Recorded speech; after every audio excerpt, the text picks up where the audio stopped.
We'll have the facts fast with our team of reporters and specialist correspondents. Wherever it's happening, we'll be there from 12 noon on TV, radio and online. GB News, the People's Channel, Britain's news channel.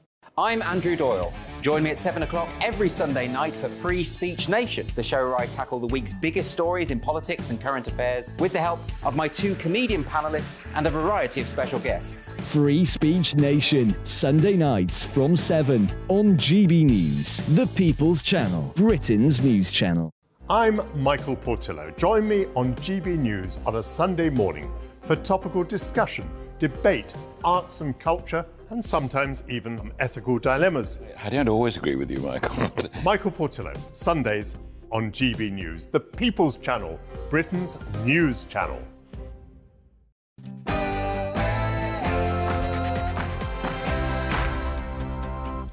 Good afternoon, everybody. Patrick Christys here with you on GB News all the way through until 6 p.m. And big news to start the show, ladies and gentlemen. We're just getting this through to us, but initially, the government was looking into plans to house asylum seekers on cruise ships and barges, but apparently, I'm just getting this through now, they have made some announcements relating to disused military bases, which won't go down well with local residents like this one.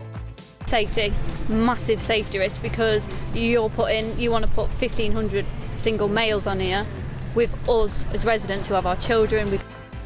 Yeah, I'm going to have more on that very shortly. And murdered for her pension. Police have launched a murder inquiry after an elderly grandmother was killed after 2 intruders broke into her home and stole what was in her purse. We're on the scene of that shattering story. In other news, as well, coming your way right now, sick of it. Public satisfaction with the NHS is at an all-time low. We delve into what's really going on with our National Health Service shortly. It can't just be about the money, can it? And finally this hour. Good evening, folks. Good evening. You all right? Yes. Welcome to Monday's show. Now, listen, I've got bad news. Oh, well, we do indeed, unfortunately, because National Treasure Paul O'Grady has sadly passed away at the age of 67, but we pay tribute to an icon and a legend and look back at some of his best bits. All that coming your way and much more. Stay tuned.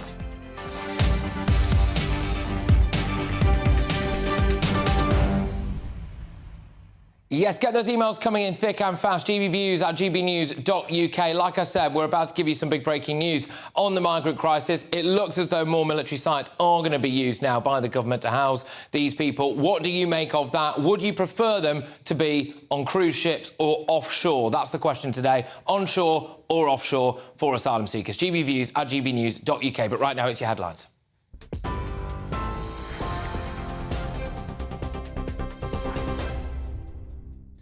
Good afternoon. It's 2 minutes past 3. I'm Ray Addison in the GB newsroom. The Immigration Minister has announced plans to stop housing asylum seekers in hotels and instead place them in disused military bases.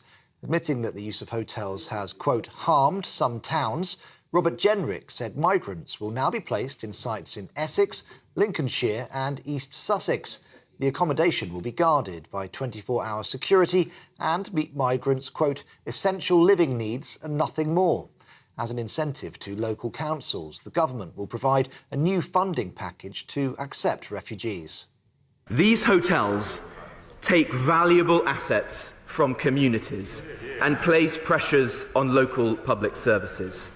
Seaside towns have lost tourist trade, weddings have been cancelled, and local councils have had their resources diverted to manage them. And the hard-working British taxpayer has been left to foot the eye-watering £2.3 billion a year bill. Madam Deputy Speaker, we must not elevate the well-being of illegal migrants above those of the British people. Angela Rayner has called on Dominic Raab to resign, saying he's failed to protect women and girls from rape and sexual assault. The Deputy Labour leader accused the Justice Secretary of bringing the criminal justice system to its knees, with only 1.6% of predators being charged. It comes as the government announced parole reforms to make sure that murderers, terrorists and child killers spend more time behind bars.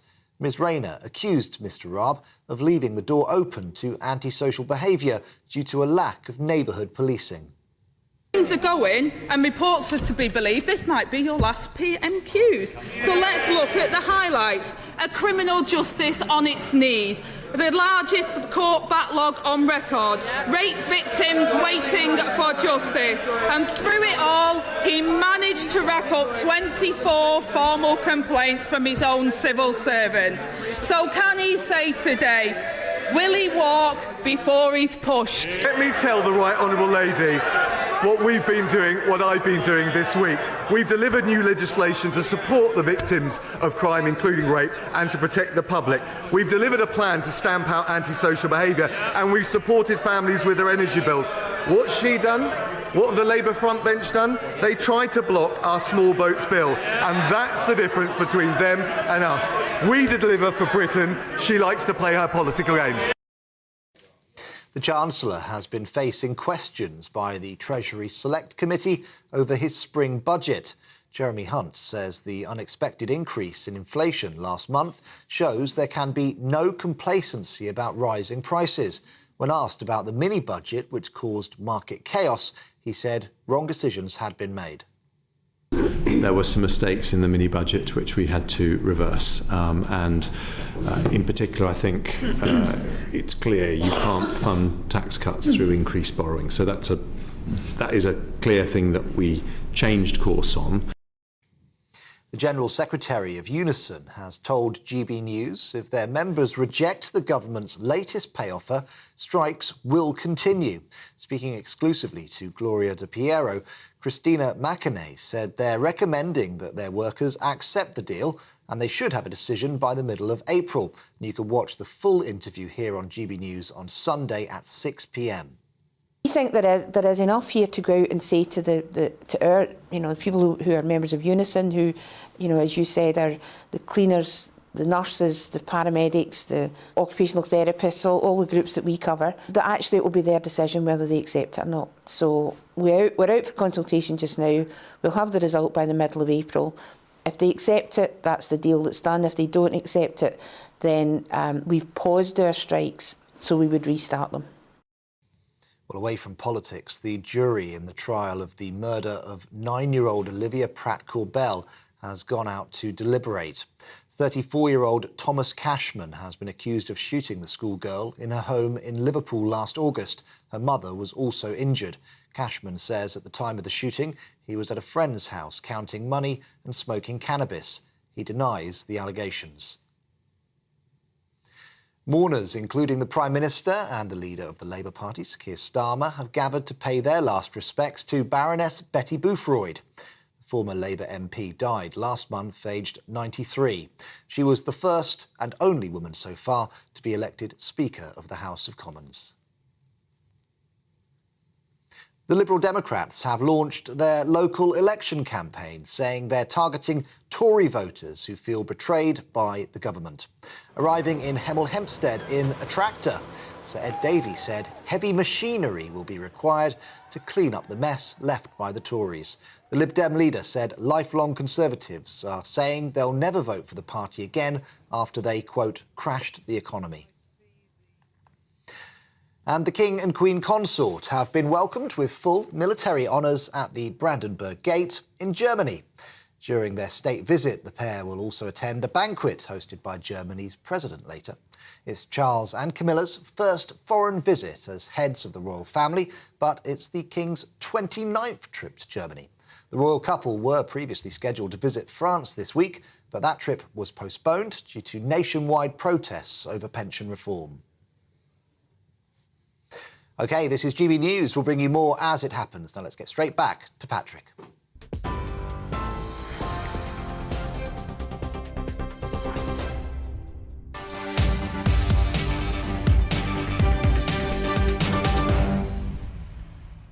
Yes, welcome along, everybody. Let's kick off with that government announcement on how to house the thousands of asylum seekers who are currently living in hotels. It's costing the taxpayer more than £6 million a day. We all know that by now. We keep banging on about it, don't we? But today, we've learned that they'll be moved to former military bases. And this is the line, really. In Lincolnshire, Essex and East Sussex, with the possibility of housing them on ships, so disused cruise ships, barges, still being considered. The decision is expected to save money and become a deterrent to those who come to Britain illegally. I am asking you whether or not you would prefer that these people were housed in RAF bases or offshore. Get your views coming in, gbviews@gbnews.uk. Loads already, I'll go there shortly. But the Lincolnshire site is at RAF Scampton, which was the famous home of the dam busters during the Second World War. Our Home and Security Editor, Mark White, has been to a military base, though, in Essex, which is expected to house up to 2,000 asylum seekers, and here's what he got for us. High above this Essex airbase, it's easy to see why the Home Office would view this facility as an attractive option to house asylum seekers. Across the site are multiple disused buildings, former residential blocks, which could easily be adapted to accommodate migrants. But right next to the Wethersfield Air Base is the village it took its name from. A quiet community now united in opposition to such a large-scale accommodation centre right on their doorstep. At the moment, what we're expecting is from the 1st of April, the Home Office will take charge of the site. Tony Clark-Holland, a leading voice in the campaign against the plans, says the communities around this base would be overwhelmed by such a large accommodation centre. Some people are worried about voicing that concern because suddenly they're deemed to be racist, and that is not the case. If it was any group of young males anywhere, people could feel concerned.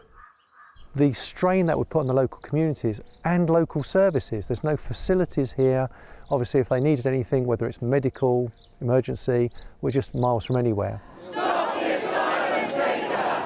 At the weekend, more than 250 people from here in Wethersfield and surrounding communities gathered in the village hall to express those concerns.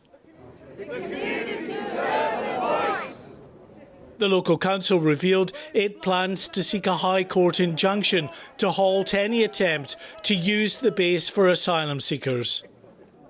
Perfect. £8.63, please. This tiny shop, come occasional post office, is the only store in Wethersfield. The owner says the lack of any engagement from the Home Office is simply fueling their concerns. If it's a detention centre, that's no good, surely, for people who are unfamiliar with the area, being cooped up in one small space. But then if they are allowed to roam free, then again, it's another concern. So we're not saying we don't want them, it's just the fact of it's not the right place to have them in a very secluded village. This is a familiar pattern. Locals battling Home Office plans to house large-scale asylum accommodation centres in their communities. The vast majority of these campaigns have been successful, but for the government, every victory leaves them with a diminishing number of suitable sites. The Prime Minister has promised to end the controversial use of hotels to house asylum seekers. Larger-scale accommodation centres on government-owned sites might seem like a logical move, but not to those who live right next to these planned facilities. Mark White, GB News, Wethersfield in Essex. Well, one of the big criticisms from local communities and local MPs, etc., is that the government hasn't really been upfront and honest with them about where they're going to be housing these people. Before, often they're plonked in hotels in their area or, in increasing cases now, potentially disused military bases. But earlier this afternoon, the government announced that first tranche of sites needed to provide basic accommodation for the asylum seekers, and it was the job of Immigration Minister Robert Jenrick to address the Commons. This government remains committed to meeting our legal obligations to those who would otherwise be destitute. But we're not prepared to go further. Accommodation for migrants should meet their essential living needs and nothing more, because we cannot risk becoming a magnet for the millions of people who are displaced and seeking better economic prospects. Many of our European partners are struggling with the same issue. Belgium, Ireland, Germany and France are having to take similar steps, and the UK must adapt to this changing context. OK, so a couple of angles to this story today, because we've got the bases, the RAF bases and military bases that are going to be used now. There is also something we're going to address later on, which is about cruise ships and barges. I've been asking you, gbviews@gbnews.uk, would you rather have people in disused military bases or offshore? So far, overwhelmingly, it's offshore, but I'll get some specific emails for you shortly. I'm going to go live now to GB News' East Midlands reporter Will Hollis, who's at a famous former military base. We've been giving it a lot of attention, shining a light on it. It's in Scampton in Lincolnshire, the former home of the Dam Busters. Will, what's going on where you are?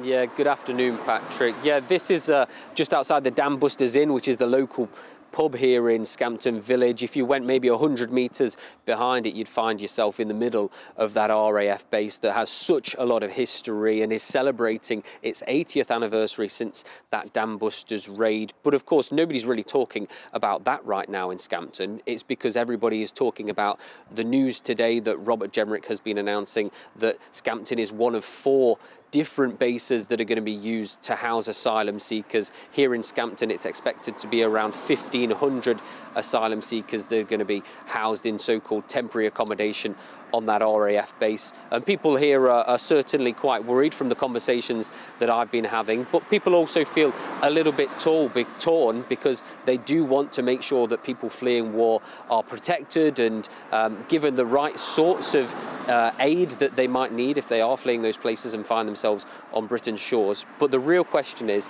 this sort of a place, a village like Scampton, with not a huge population, is this the right sort of place to bring 1,500 asylum seekers? So that's what we've been hearing from people in Scampton today. Safety, massive safety risk, because you want to put 1,500 single males on here with us as residents who have our children. We go to the school. This base is very close. There's one way in, one way out. So my biggest concern is safety, and us as residents not being heard and not feeling safe in our own homes. We've had zero communication from anyone involved. There was a meeting called that was held at the school, but local residents in the main weren't even able to get in. We were all stood outside in the rain, and that's it, that meeting, nothing else at all. Well, of course, that is mainly about the worries around safety and what's going to happen when you bring these people in. But the other big question is what's going to happen to RAF Scampton itself, which does have such a huge piece of history in Lincolnshire as the home of Bomber Command, but also as that memory of how England and Britain certainly took a bit of a change at that period in the war with the Dam Busters raid, because there was expected to be £300 million of investment pumped into RAF Scampton. It is pretty much a disused military base now. The RAF and Red Arrows still use it for some things, but it is pretty much quite quiet there now. And this investment to create it, to turn it into a heritage centre that would match the heritage centres around the rest of the country was big news. And that's one of the reasons why people here in Scampton are quite upset, because there was a lot of money and a lot of jobs coming to Scampton, and they're quite worried about when this is all over, if it is just like Robert Jenrick says, temporary accommodation for these asylum seekers, whether that promise of £300 million worth of investment and levelling up, as they call it, does come to Scampton. Yeah, look, indeed. Look, Will, thank you very, very much. Will Hollis there, who's been reporting from Scampton, that military base there. The government is looking to try to introduce this as part of a wider range of measures. And I think at this point, it's worth just recapping on some of the things that they want to do. They're giving the French a load of money to, allegedly anyway, patrol the beaches and try to keep a few asylum seekers in France. They're also increasing the Border Force funding and the locations of the Border Force, so some boots on French beaches, as it were, and also in Albanian airports. The Rwanda scheme looks to be, fingers crossed anyway, taking off, so there is that. Tougher laws, so no re-entry for people who try to enter the country illegally. Increased deportation back either to Rwanda or to their own countries. And this one now, which is about accommodation. So instead of the hotels, and I know a lot of people have been up in arms about 4-star hotels and country manners, etc., being used, and even just a local holiday inn, because that used to bring a lot of business traffic to the area, etc. So looking to use RAF bases, but also this one that we're going to talk about now, which is potentially, anyway, disused cruise ships or barges, etc. And we can get the latest from Westminster for the political reaction from our political reporter, Darren McCaffrey. Darren, yes, what is the latest when it comes to these cruise ships? Because as I understand it, they haven't actually got any yet. No, and no real detailed plan, it must be said, Patrick, when it comes to the uses of either barges or cruise ships. Essentially, the government saying it's not being ruled out, but there are certainly no details being fleshed out today by Robert Jenrick, the Immigration Minister, who stood up in the Commons just after PMQs this afternoon. We don't know if the government's going to procure any. We don't know how many potential asylum seekers they could house, though he did make reference to the fact that they are used in Scotland, or have at least been used over the last 6 months, though it seems that that's coming somewhat to an end, and in the Netherlands too. I think, frankly, this is a bit of a pipe dream from the government to grab some headlines, let's be honest about it. It's been mooted several times over the last 6 months by the Prime Minister. In fact, it was on the front pages in November, it was front pages in December, and it's now on the front pages again today. But we're no closer to that actually happening. And then when it comes to the use of bases up and down the country, it's fair to say, I think, that among some Conservative MPs, this has gone down like a cup of coal sick. Frankly, Patrick, Sir Edward Lee, whose constituency is one of those, said that this is the politics of trying to do something. He's a Conservative MP. He says, how will you protect the safety of 1,000 people living right next door to 1,500 migrants and a primary school? He can't guarantee anything. The Lib Dems chucking a joke in at one stage, suggesting that only the government could come up with a plan to tackle this growing number of people in small boats by putting them all into one big boat. And also, to add to all of this, Patrick, you've got some Conservative MPs, some cabinet ministers potentially about to take legal action to try and prevent these RAF or military bases from being used, not least of all James Cleverly, which led Yvette Cooper to suggest that even for this government it was quite extraordinary that the Foreign Secretary might be taking legal action against the Home Secretary. All in all, though, for state of balance, the government do recognise that this is a massive problem. Even the opposition do as well. It is costing 6 to 7 million quid a day. On average, £150 being spent on those hotel rooms. With the numbers increasing, that clearly isn't sustainable. The problem for the government is that almost every avenue it tries at the moment, that's just creating more political rows, and they're somewhat boxed in, I would suggest.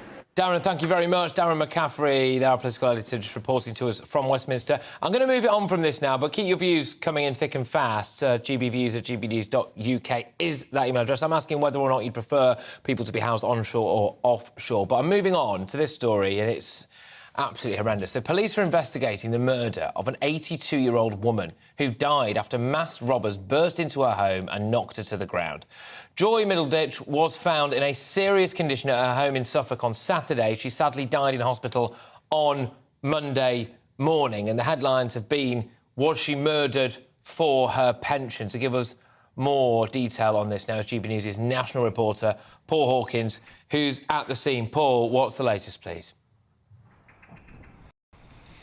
Yeah, the latest is that police investigation continuing. We've seen police officers, forensic officers, entering and leaving the property throughout the day, and search teams combing the grass side in this very residential area. And we've also seen people bringing floral tributes that are just in front of the house behind me, that was where those two masked attackers entered, knocked 82-year-old Joy Middleditch to the floor, and she was conscious when she was found the following afternoon, Saturday afternoon. That's when police were called, taken to the James Paget Hospital, a 3-hour drive north from here, and sadly she passed away in the early hours of Monday morning. Now, police are really keen to find a black and white checkered purse. Her handbag was located where we are now is Grayson Avenue. Just a short while away from here, about 5-minute walk, is Nelson Road. That's where her handbag was located, but the purse, that black and white checkered purse, was missing inside it. So police particularly keen to find that purse.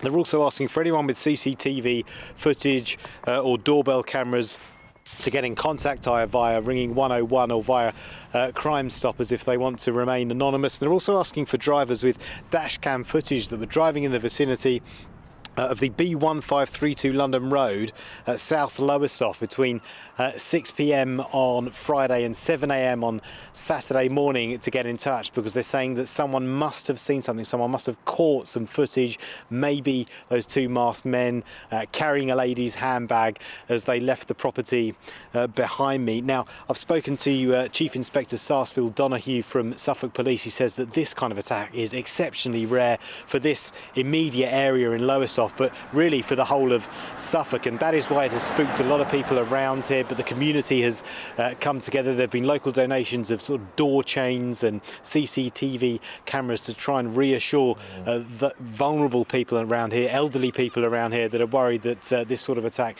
may happen again. The police have also beefed up patrols in the area, and they're arranging coffee mornings to meet with local community leaders and the wider public to try and reassure people around here that this kind of crime is exceptionally rare and that they are safe in their own homes. Paul, thank you very, very much. Paul Hawkins, our national reporter, just bringing you the latest on that. It's the kind of story, ladies and gentlemen, isn't it, that makes your blood boil. The idea that an 82-year-old woman in her own home, two masked intruders break in, knock her to the ground, steal what's in her purse. It just makes you sick to your stomach, doesn't it? And hopefully the police can catch whoever did that very, very quickly. Look, I've got two big ones coming your way when I return. King Charles has started his first state visit. He's in Germany. Of course, he was supposed to go to France, but he couldn't because, well, large parts of it were on fire at the time due to protests. I'm also going to be asking, why is public satisfaction with our NHS at a record low? I want to know. We're going to delve into the National Health Service very shortly. It can't just be about funding, can it? It can't just need more money. I'm Patrick Christys, and this is GB News. It's all about family, being in people's living rooms, all the interaction and getting to know who our viewers and listeners are. When I was young, my dad used to say, "Nana, stop arguing." I wanted an outlet that would enable me to give my opinion. People are going through a really hard time right now, and I know that you don't feel like you're being listened to by the establishment. I came to GB News because it's the People's Channel, and I want the audience to have their say on the events of the day. We're dynamic. We do something different. Democracy shows that the wisdom of the nation is in its people. I get to travel to find out what the story is from a personal perspective. The British people aren't fools. We know when we're not being told the full story. We've got to work out how Britain moves forward from this. It's the best country in the world. The establishment had their chance. Now we're here to represent your views. Britain's watching. Britain's watching. Britain's watching. We're proud to be GB News. The People's Channel. Britain's news channel.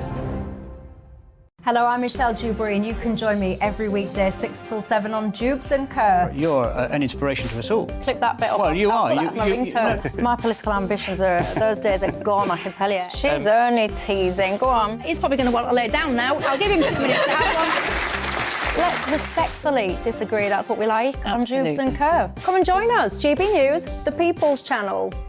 Michelle Dewberry, weekday evenings at 6 o'clock. Start the day with GB News.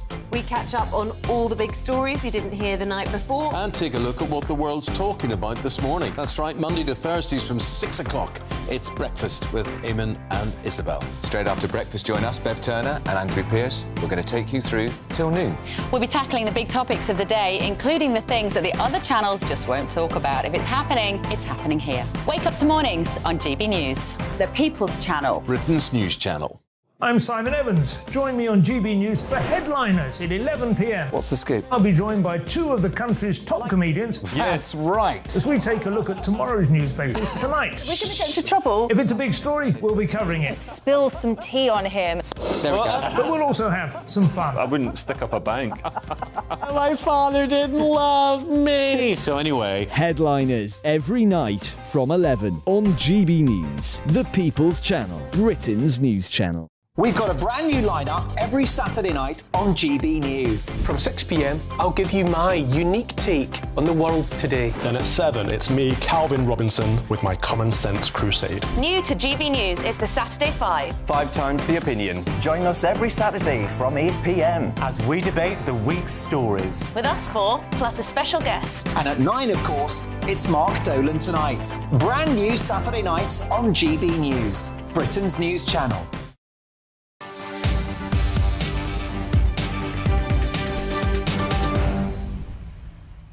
King Charles is on his first state visit. He's in Germany, and Charles and Camilla arrived in Berlin this lunchtime. There's some imagery there of them getting off the plane.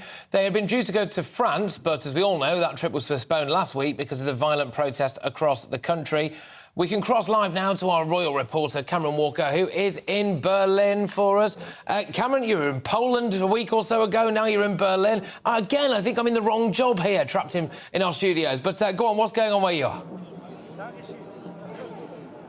Yeah, a bit of a jet setter over the last couple of weeks, Patrick. The King and Queen Consort in the last hour have left the Brandenburg Gate. They were here for the first stop on their official state visit to Germany. It's the first time that the King and Queen Consort have undertaken a state visit of the new reign. It's also the first time the King has been abroad since becoming the new head of state of the United Kingdom. So it was a ceremonial welcome here at the Brandenburg Gate, and it was the first time ever that any head of state in history has been officially welcomed at this location. Usually it would happen at the presidential palace, but it was chosen to be the Brandenburg Gate this time. I think it's significant that the first state visit of King Charles's reign was to a European nation rather than to a Commonwealth nation. Buckingham Palace always takes advice from the government when it's deciding where to send the King and Queen Consort on a state visit, and the government presumably thought that Europe, in terms of strengthening those ties with our European nations, was the most important thing over any Commonwealth nation. So clearly in the post-Brexit world, the Buckingham Palace and the government were very keen to really try and strengthen ties, and that is the whole theme of this particular visit here. So the King and Queen Consort were greeted by a guard of honour. They were greeted also by the President of Germany here in Berlin. The flags were raised, the Union flag, German flag and European Union flag, Patrick, as well. We had the national anthem of both Britain and Germany played. And it was relatively short, actually, the whole ceremonial part of proceedings, because the King and Queen Consort spent a vast majority of their time here greeting members of the public who have come out to support them. And let me tell you, it looks like the King and Queen Consorts are incredibly popular here in Germany. We all know they've got this global appeal because clearly they are very famous around the world. And it's that power of soft diplomacy, I think, Patrick, which really kind of resonates for the King, and it's something I think British officials were really banking on in terms of the King being able to use that power of soft diplomacy to really promote British interests on the world stage. And tomorrow, the King is going to, for the first time as head of state, and it's the first time ever a British head of state has done this, he's going to address the German Parliament, the Bundestag. Significant. He has done it before, but he was Prince of Wales back then, and clearly now he's king. He can't get away with being perhaps too political. We know big themes of this trip are war in Ukraine, climate change as well as bilateral relations. So his choice of words being so early on in his reign tomorrow are going to be very interesting to listen to, because perhaps it could define what the rest of his reign will look like. Cameron, thank you very, very much. Cameron Walker there, our royal reporter in Berlin for us. And I think yet again we're just seeing now, right before our very eyes, what a massive asset the monarchy are to us, aren't we? Such good soft diplomacy. And as well, it does wonders for Britain on the world stage. It does absolute wonders. Anyway, there we go. Look, loads more to come this show. There is this big news, actually, that public satisfaction with the NHS has dropped to its lowest ever level. 51% of people are now dissatisfied with the NHS. We're absolutely sick of it, aren't we, ladies and gentlemen? What is it, though? What is the actual reason? It can't just be that it needs more money. Surely it's got to do better with the money that it's given. I'll be delving into that. And, of course, in other news, we will get tributes to Paul O'Grady after the TV star sadly died last night. An absolute national treasure was Paul, wasn't he? We'll be looking at some of his best bits and paying tribute. But first, it's time for your latest headlines with Ray Addison.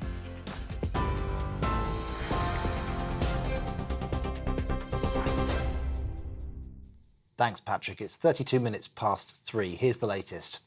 The Immigration Minister has announced plans to stop housing asylum seekers in hotels and instead place them in disused military bases. Admitting that the use of hotels has harmed some towns, Robert Jenrick said migrants will now be placed in sites in Essex, Lincolnshire and a former prison in East Sussex. The accommodation will be guarded by 24-hour security and meet migrants' essential living needs and nothing more, he says. As an incentive to local councils, the government will also provide a new funding package to accept refugees. The jury in the trial of the murder of 9-year-old Olivia Pratt-Corbell has gone out to deliberate. 34-year-old Thomas Cashman has been accused of shooting the schoolgirl in her home in Liverpool last August. Her mother was also injured.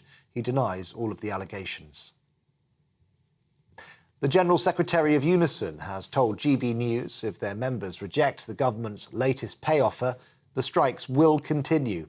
Speaking exclusively to Gloria De Piero, Christina McAney said they're recommending that workers accept the deal and they should have a decision by the middle of April.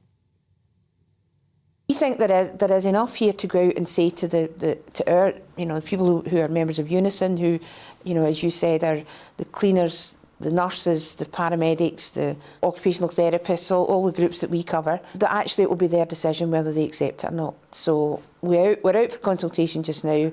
We'll have the result by the middle of April. If they accept it, that's the deal that's done. If they don't accept it, then we've paused our strikes, so we would restart them. Full interview will be on at 6 p.m. on Sunday. And the King and Queen Consort have been welcomed with full military honours at the Brandenburg Gate in Germany. During their state visit, the pair will also attend a banquet hosted by Germany's president this evening. It's Charles and Camilla's first foreign visit as heads of the royal family, but the King has had 29 trips to Germany. We're on TV, online on DAB+ radio, and of course we're on TuneIn too. This is GB News. Back to Patrick, just a moment.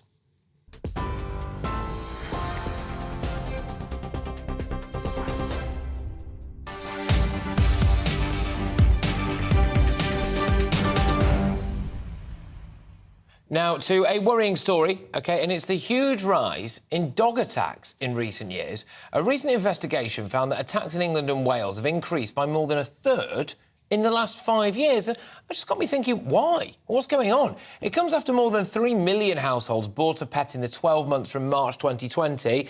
Yes, these dates are ringing a bell, aren't we? Lockdown dogs, people. This is what it is. I'm joined now by Bill Lambert, who's a health and welfare breeder services executive at the Kennel Club. Look, thank you very much, Bill. I've got to say, I'm very, very surprised at this. What do you think the reasons behind this rise in dog attacks is? Well, you rightly pointed to it in your introduction. We saw during the pandemic a huge increase in people buying dogs. Many of these people were new dog owners, not experienced at having dogs. The demand for dogs went through the roof, so there wasn't not enough dogs to fill that demand. So people were often turning to their second or third choice of dog. And of course, they didn't have access to training or behavioural advice during that time. So you had almost this perfect storm, new owners, bred often by people who'd only bred dogs for the first time, couldn't get advice on training or socialisation. So now we have potentially a large number of dogs that haven't had the correct socialisation or training in their early life, which is really a recipe for disaster. But have we just drilled down to it here? I am, and I will say this until I'm blue in the face, I am a massive believer that it's not the dog, it's the owner. And we seem to be indicating this, do we not? That people who are irresponsible, a bit silly, got a dog because they thought it was a toy during lockdown, didn't bother to train it, and then this dog goes out and does something that it shouldn't do. And it's the owner's fault, is it not, a lot of the time? You're absolutely right. And it's very easy to get dog training. We run the largest dog training scheme in the country, the Canine Good Citizen Scheme, and it's available to everybody. But, of course, people didn't have access to that during lockdown. And, of course, you're absolutely right. A lot of people did buy a dog. Perhaps they didn't put enough thought into it, do their research about what breed was right for their lifestyle. We're also concerned that, of course, the number of dogs that are having to be rehomed now has gone up a little bit. So these situations occurred now, and it is going to be with us, I think, for the next year or so. But it's so important that people go and get that advice and go and get their dogs trained and really look after their dogs so that they can actually deal with these difficult situations. You know what? I was hearing stories earlier on and people were chatting about it in the office as well, going, we need tighter regulation on dogs. We need tighter regulation. We need more licensed dog breeders. Well, from what I can understand, you already need to be licensed, really, to be a dog breeder. I'm thinking we should have tighter controls on who can get a dog, the person, not the dog. Well, you're right. Lots of people have to have dog licensing. Dog breeding licensing regulations were changed a few years ago. More licensed breeders, more people have to have a license now. But actually, often the best source of puppies is actually the breeders who only have a pet. The very sort of low volume breeders. They're often the right people who should actually be breeding. Now, unfortunately, because of the changes in regulations, a lot of those people have been turned off for dog breeding. So it's just another thing that's actually happened. That's actually perhaps created this situation. Bill, can I put this to you? Peter's been in touch on the inbox, gbviews@gbnews.uk. Peter says, we need a change in the law to protect the public. All dogs, when out in public areas, should be forced to wear a muzzle. What do you reckon, Bill? Well, of course, that's not really the case. It shouldn't be the case. We have around about somewhere between 10 and 14 million dogs in the country. And whereas the dog attacks have been on the increase, as you pointed out, they're still very rare. The vast majority of dogs are looked after by responsible owners. It's those irresponsible ones we really need to reach. OK, all right. And also, could I just put a cheeky little plug out? You might not like this if you're from the Kennel Club, but I'm a big believer in scrappy, scruffy little mongrels, which I often get referred to quite often. Go down to your local dog's home. You don't necessarily have to put money in the pockets of the breeders, do you? There are, you know, because sometimes they're healthier as well. You get one that's just an absolute mishmash of different breeds at the dog's home. There's often a misconception that the Kennel Club don't actually support crossbreed dogs. Absolutely, we do. We run also breed rescue. So if people want a particular breed that they want to rescue one, come to the Kennel Club because they're a breed rescue organisation. We have lots of dogs that we can find the right people for the right breed of dog, for their first choice of dog.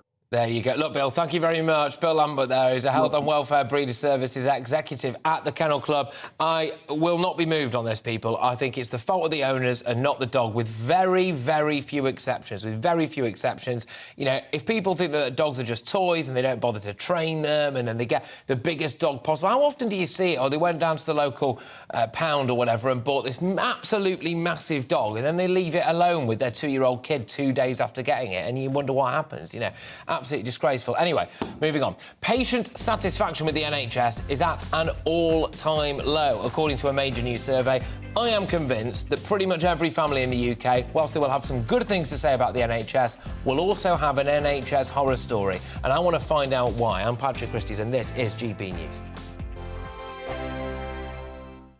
I joined GB News because I was sick and tired of not hearing my views being represented, not just mine, but so many people that I knew and spoke to. I just couldn't get my voice out there. I couldn't say anything. I couldn't do anything. Whatever the narrative was, I kind of had to follow it. GB News is there to provide a voice for those who have been ignored by the establishment media. We think different things. We've got a different style. GB News is here to be optimistic and positive about the future. It's real kind of dynamic and flowing, with the audience very much at the heart of it, like a big family.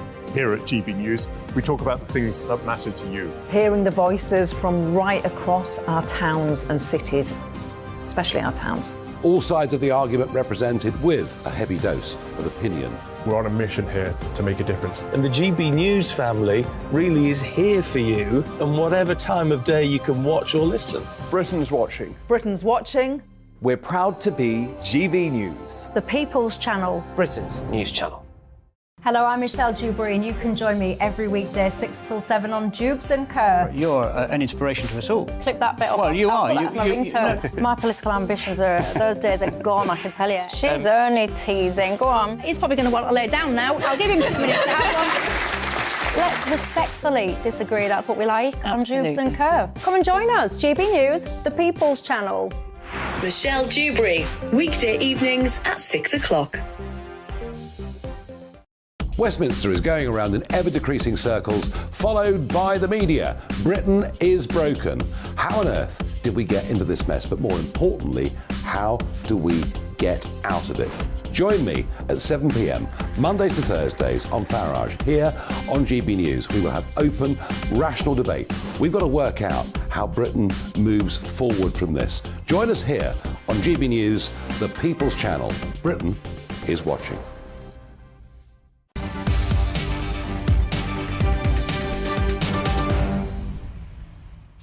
Right, well, public satisfaction with the NHS has dropped to its lowest ever level, according to a major news survey, and dissatisfaction with the service across the UK has doubled in the last 2 years as people struggle to access services and they believe there aren't enough staff to deliver the high-quality care. But these figures make for interesting reading as well, because just looking at them, whilst 50% of people think the government doesn't spend enough money on the NHS, which means 50% of people do think the government spends enough money on the NHS, 32% think that that money is wasted. And I can't help but wonder whether or not now it is getting to a point where people are turning and saying, what is really going on with the money that's being spent in our NHS? Let's have a look now in more detail at some of the reasons why people are unhappy. So 69% said it takes too long to get a GP or a hospital appointment. 55% there are not enough NHS staff. 50% says the government does not spend enough money on the NHS, and that survey conducted by the National Centre for Social Research. Joining me now is GB News' West Midlands reporter Jack Carson, who's at Walsall Manor Hospital, I believe. And Jack, what have you got for us? Well, Patrick, it's really surprising, these figures, with the mix between how unsatisfied people are, but also the support of the model of the NHS that they've got. So, of course, the overall satisfaction levels for the NHS from this survey has dropped down to 29%. That's 7% down in a year, and the largest drop that it's been in a year. When you compare that to the level of overall satisfaction that there was in the NHS back in 2010, it stood at 71%. So that kind of gives you an idea of the downward spiral in which of the satisfaction the public feel within the health service. And of course, majority of those dissatisfied are unhappy with the waiting times for GP and hospital appointments. But A&E, accident and emergency, 40% of people saying they're dissatisfied with the levels that they got there. But when you actually look at the support for the NHS, 9 in 10 people still believe it should be there free at use. 8 in 10 people saying that there is an issue, a serious issue, with funding for the NHS. But the government say they're putting in £153 billion this year for the NHS. And of course, we've had the nurses and the unions on strike over, of course, their pay as well as conditions as well, and staffing on wards. And health leaders in the last few days have been asking the government to confirm that if the unions do accept those pay rise offers, that it's going to come from fresh funding and not just out of existing budgets, because health leaders are saying there's just no more fat left to trim. But I've been speaking to a few people around the hospital here to find out how satisfied they are with the NHS. I'm not all that satisfied due to some delays of appointment with the NHS. So they need improvement. Yeah, the waiting time is too long. For the appointment is too long. I'm very satisfied, actually. I think they do a good job. They're doing the best they can in difficult situations, and I have no complaints. I had an operation a couple of years ago, and they all were looked after very well in the middle of the pandemic for what they do. And I can understand people get stressed out, and they do deserve their pay rise. This might be a bit controversial, but the ones up above and the big politicians, they all get their rises, but nobody else does. Well, Matthew Taylor, who's the chief executive of the NHS, said that these survey results should be a red flag for the government, and that with around 124,000 reported vacancies across the NHS and a £10 billion maintenance backlog, that this is no surprise. But the NHS say they're committed to taking significant steps to improve that patient experience. Jack, thank you very much. Jack Carson there, joining us from outside Walsall Manor Hospital, reacting to the fact, that news, that public satisfaction with the NHS is at an all-time low. And it's easy. It is easy for the chief execs of the NHS to throw their hands up and go, wow, the government should be really angry about this. Look, undeniably, there have been flaws in the way that the government, any government, frankly, has approached the NHS. There can be no doubt about that whatsoever, and there have been gaping flaws, and it's been mismanaged, sticking plaster politics No one's disputing that. But when you do look as well, the red flag should be now that 32% of people think that the NHS needs to do better with the money that it's been given. And only 50%, I know it's still a lot, but only 50% of people think that it is underfunded. I dare say that figure would have been a lot higher traditionally. There is a growing amount of people, I think, out there right now, well, not just me, the survey says, there's a growing amount of people out there now who want the NHS to be better run and managed from within, and that is a view that's shared in the inbox. We have had here Geraldine, who says, look, hi, Patrick, very sorry to hear this, by the way, Geraldine. Spent last night with a family member at A&E. So sad to see how he was treated by staff there. That's a real shame. Geraldine says that they were kept waiting whilst in severe pain and offered nothing, and the only friendly and helpful staff were the doctors. So that was more a case of course, actual treatment there. But Helen's been honest, says the NHS is not broken or underfunded, it's just badly mismanaged, and they think that they need to get rid of some of the people who are within the NHS chain. I wonder how long it is before current members of the NHS staff there, your nurses, etc., your paramedics, actually, instead of maybe always turning on the government, start to have a little bit of a look up the chain and go, well, how are you running this place? Because there is quite a lot of money being pumped into it, but it could always, of course, be more. Your views, gbviews at gbnews.uk. And look, like I said before, sadly, I think everyone out there will have some good stories about the NHS, good stories, but also an NHS horror story or two as well. And that can't be good enough, can it? Get in touch, gbviews at gbnews.uk. But we're moving on from that now because the government has been accused of failing to adequately plan and adapt for climate change, according to its own advisers. So, yeah, but there's more to it than this, because a new report from the Climate Change Committee says that the UK is at risk of a host of climate-related threats. It claims the government is guilty of presiding over a lost decade. Well, OK, I'm joined now by Andrew Montford, who's the Deputy Director of Net Zero Watch. Andrew, I've got to ask, OK, we were told that we had to mitigate for everything. We had to try to do everything we can to reverse climate change, not preparing for the fact that some climate change was going to happen, or differences in the climate, and building things like increased sea defences and barricades, etc. And now we're being told, oh, you're way behind the curve. You should have been preparing for all of this stuff. Yeah, of course, the Climate Change Committee wants government to do both because, the Climate Change Committee sees its role as trying to extract as much money from the taxpayer as possible. It is true to say that adaptation is the sensible way to deal with climate change. Trying to change the climate in 2050 is insane, in essence. The climate, as you point out, changes. It's always changed. It's been changing for hundreds of years, thousands of years, millions of years. And humans just adapt to it. We're very good. We're a very adaptable species. We're very good at changing. So, yeah, what we should be doing is seeing what changes to the climate come our way and dealing with them as they happen. OK, now, look, can I just ask you on that to drill down a bit? Would you, in your view, do almost nothing to try to combat climate change right now, especially considering that places like China and India are not going to row back on any of their mass pollution? Would you singularly focus on trying to build up defences and resilience against the climate change that's maybe coming? OK, well, there's two aspects of that. You're quite right that China and India and much of the developing world are not going to do anything about eliminating fossil fuels. They have more.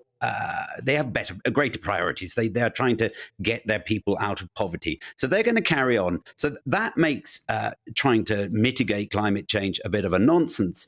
The other thing to say about it is that mitigation is already more expensive than the cost of climate change. The medicine is worse than the disease. So to that extent, yes, you're right. I would be doing little or nothing on trying to change the weather because it's clearly irrational to do so. You say, would I be trying to build up our defences? Well, no, I'm not sure I'd be doing that right now. I would wait to see what the climate. People would say that's too late, Andrew. I've just got to put this to you before I let you get going. People would say that's too late, and if you don't act now, either by trying to change the climate for the better or put up defences, then, Andrew, millions of people will die. The idea that millions of people will die is nonsense. how long does it take to build a seawall a little bit higher? I mean, it really doesn't take very long. We do it all the time. You know, instead of building the seawall a foot higher, maybe we build it a foot and a couple of inches to build higher. a bridge. So. It's a nonsense. OK, all right, Andrew, thank you very much. Andrew Montfort there is the Deputy Director of Net Zero Watch.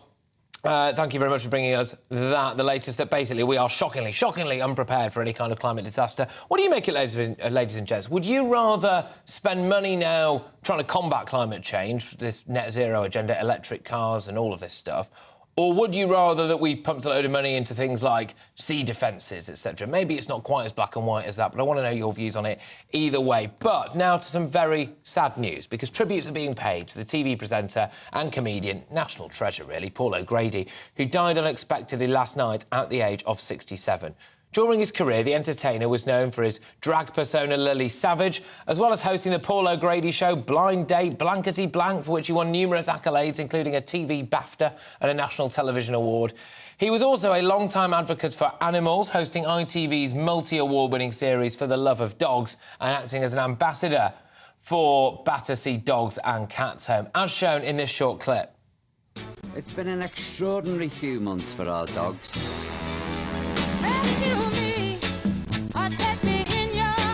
And it all began in March with a week that started like any other. What's the matter? What's the matter? In the paddock with a staffy. Well, I'm sat here and I've got a nice toy and I'm waiting for a lovely staffy. Oh, it's not George. Hello. I don't believe I am, you, are you? Very good, thank George, you. come here to me, mate.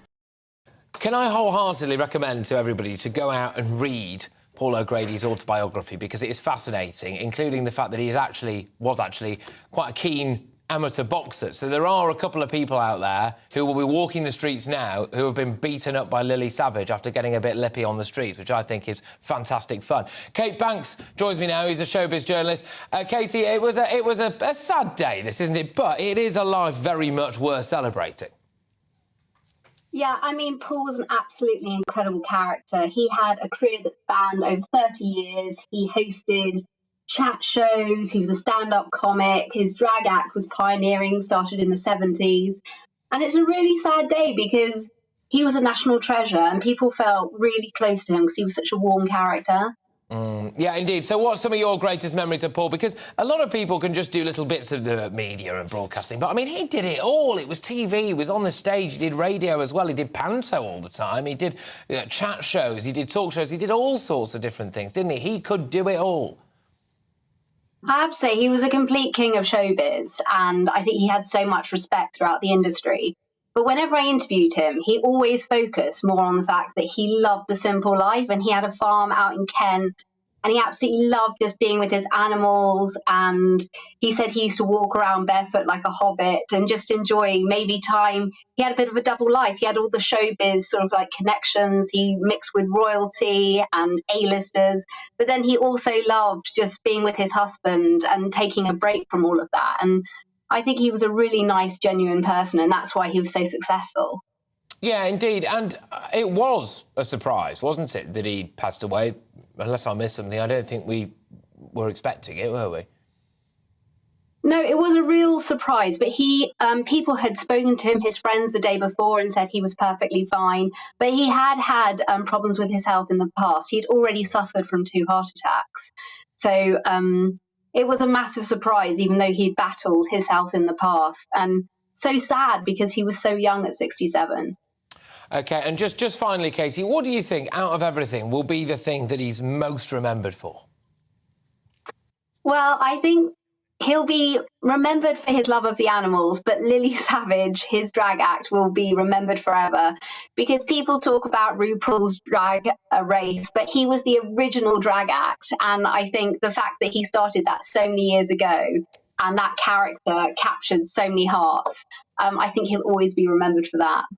Exactly. Look, Katie, thank you very, very much. Katie Banks there, who is a showbiz journalist. And Paul O'Grady, sadly passing away suddenly but peacefully, as we understand it, at the age of 67. And a man who really could just do it all, couldn't he? And he had something that I think is something you absolutely can't teach, which is just a natural warmth. And when you turn the telly on and you see his face, the nation, for some reason, would just go, oh, Oh, I really like that. I really like looking at him. And it's something that some people have just got, I think. And he had it all in wheelbarrow loads, didn't he? But look, there we go. Well, like I said, sad news that Paul O'Grady has sadly passed away at the age of 67. A man who brought so much joy to so many people.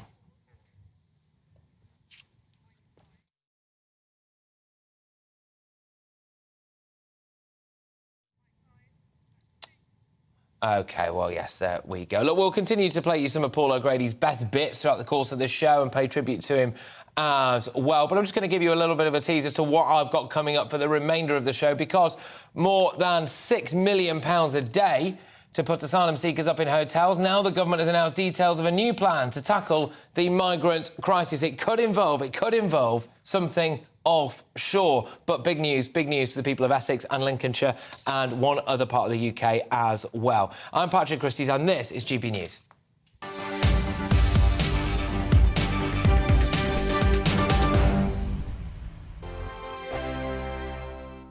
First and foremost, I am a GB News fan, and I was before I was working here. Just love the fact that we're asking the questions that a lot of establishment media won't ask. With a bit of a twist, we not only want to inform you, but we want to keep you entertained. It's worth the drive because you get in and the team's all ready and waiting, they're itching to go, and it's a proper little family. GB News is the People's Channel. It's the audience that makes the programme sing. We're giving our viewers and our listeners a voice. I see the thousands of your letters, tweets, emails, you name it, coming in. Britain is broken. How on earth did we get into this mess? But more importantly, how do we get out of it? The establishment had their chance. Now we're here to represent you. It's time for something different. It's time for GB News. I'm very patriotic. I believe in Britain. Our best days lie ahead. Britain's watching. Britain's watching. Join us here on GB News. The People's Channel. Britain's news channel.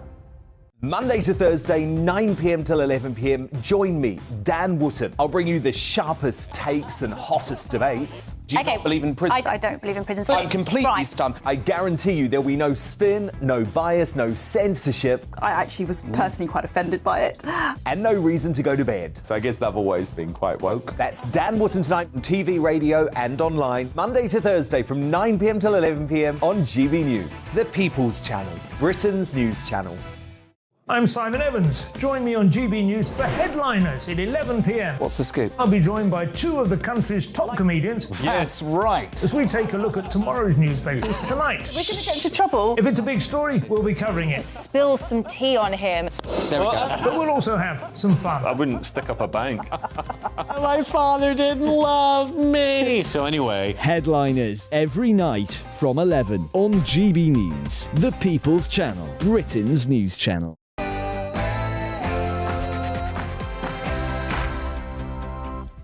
Well, a very good afternoon, everybody. I'm Patrick Christys, and this is GB News. Here's what you can expect from us in the next hour. Could cruise ships or even barges be used to house illegal migrants? That's under the new government plans. But get a load of this as well. They've announced today that they are going to use several former military bases to house these people.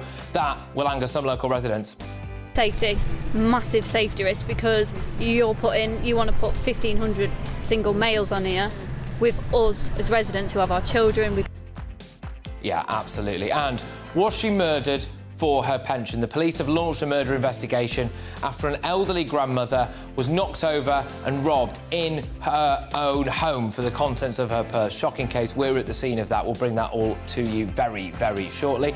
And public satisfaction with the NHS is at an all-time low. I'm drilling down into the reasons behind this. It can't just be about it wanting more money, ladies and gentlemen. I'm pretty convinced that every family in the UK will have some good stuff to say about the NHS, but also the odd NHS horror story as well. And that's not good enough, is it? And finally...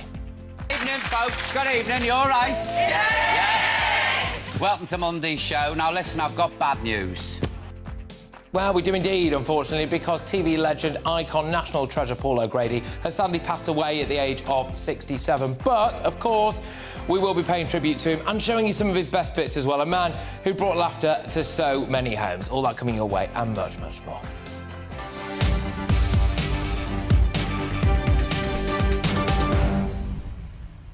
Get in touch with me, don't be shy. GBViews at gbnews.uk. How are you reacting to the news that the government is definitely going to house illegal migrants and asylum seekers in former military bases and potentially offshore? Would you rather they were onshore or offshore? GBViews at gbnews.uk. Right now, there is your headlines with Polly.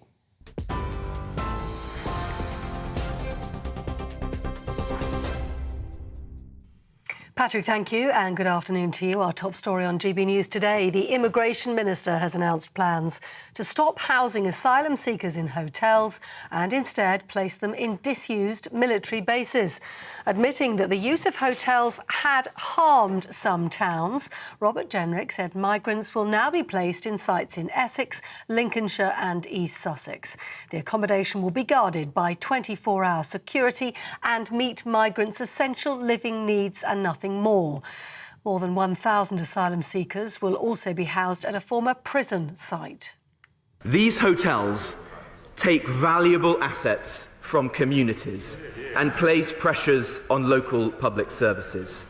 Seaside towns have lost tourist trade, weddings have been cancelled, and local councils have had their resources diverted to manage them.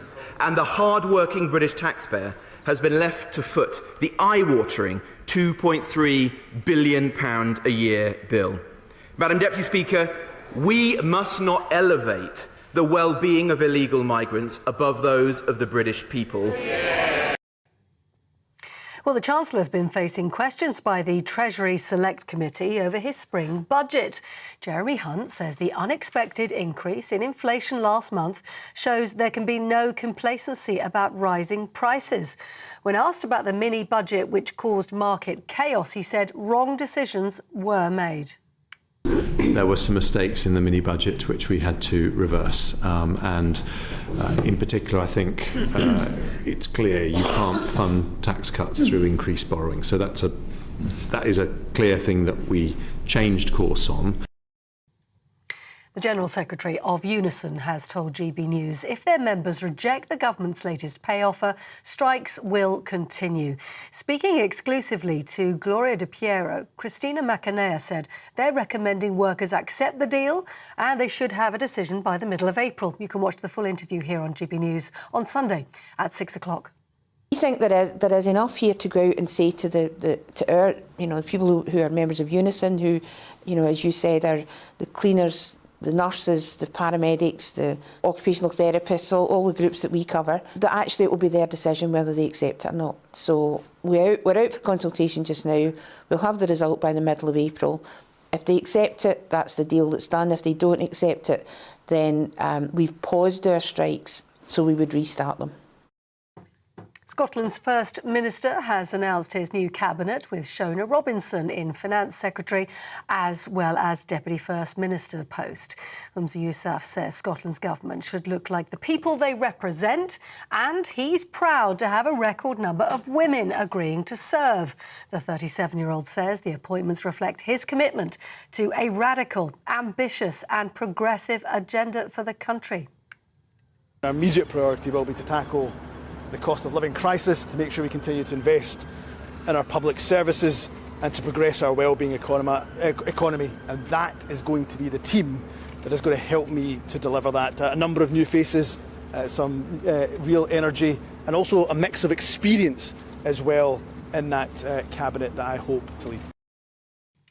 It's emerged that the Prime Minister's wife is a shareholder in a childcare agency that's set to benefit from a new policy announced in the Chancellor's budget. The scheme will incentivise childminders to join the profession with payments of £600, that sum doubling if they sign up through an agency. Rishi Sunak failed to mention his wife's links to an agency when asked why the policy favoured private firms. The Liberal Democrat says it raises serious questions around ethics, but the Prime Minister says all of his disclosures have been declared in the usual way. Now, some breaking news to bring you in the last half hour. The Conservative MP, Julian Knight, has been cleared by police of a serious sexual assault allegation. The MP for Solihull described the accusation as false and malicious. Mr Knight has also condemned the Conservative Whip's office, which chose to publicly name him before the police began their investigation. He's now vowed to use every legal route available to pursue those inside and outside Parliament involved in having this allegation brought against him. And he says he looks forward to having the party whip reinstated. The jury in the trial of the murder of 9-year-old Olivia Pratt-Corbell in Liverpool has gone out to deliberate. 34-year-old Thomas Cashman has been accused of shooting the schoolgirl in her home in Liverpool last August. Her mother was also injured. Cashman says at the time of the shooting, he was at a friend's house counting money and smoking cannabis. He denies the allegations. And lastly, the King and Queen Consort have been welcomed with full military honours at the Brandenburg Gate in Germany. During their state visit, the pair will also attend a banquet hosted by Germany's president. It's Charles and Camilla's first foreign visit as heads of the royal family, but the King's 29th trip to Germany. The royal couple was previously scheduled to visit France this week, but the trip was postponed due to nationwide strikes there. Protests, over pension reforms. That's the news. I'm back with your headlines in half an hour now. Back to Patrick.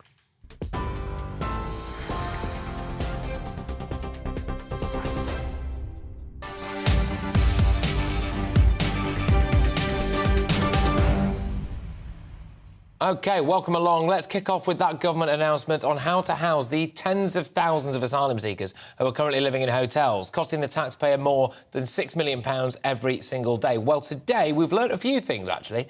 They'll be moved to former military bases in Lincolnshire, Essex and East Sussex, with the possibility of housing them on ships, former cruise ships, barges, still being considered, although that remains slightly shrouded in mystery. It has led me to ask you, though, whether or not you'd rather these people were housed in military bases or offshore. Get those views coming in, gbviews@gbnews.uk. But the decision is expected to save money and become a deterrent to those who come to Britain illegally. The Lincolnshire site is at RAF Scampton, which is the famous home of the dam busters during the Second World War. But while RAF Wethersfield is in the constituency of Braintree, and that is where local MP, Foreign Secretary as well, for what it's worth, James Cleverly, is based. Our Home and Security Editor Mark White has been to Wethersfield, which is expected to house 2,000 illegal immigrants. Check this out. High above this Essex airbase, it's easy to see why the Home Office would view this facility as an attractive option to house asylum seekers. Across the site are multiple disused buildings, former residential blocks, which could easily be adapted to accommodate migrants. But right next to the Wethersfield Air Base is the village it took its name from. A quiet community now united in opposition to such a large-scale accommodation centre right on their doorstep. At the moment, what we're expecting is from the 1st of April, the Home Office will take charge of the site. Tony Clark-Holland, a leading voice in the campaign against the plans, says the communities around this base would be overwhelmed by such a large accommodation centre. Some people are worried about voicing that concern because suddenly they're deemed to be racist, and that is not the case. If it was any group of young males anywhere, people could feel concerned.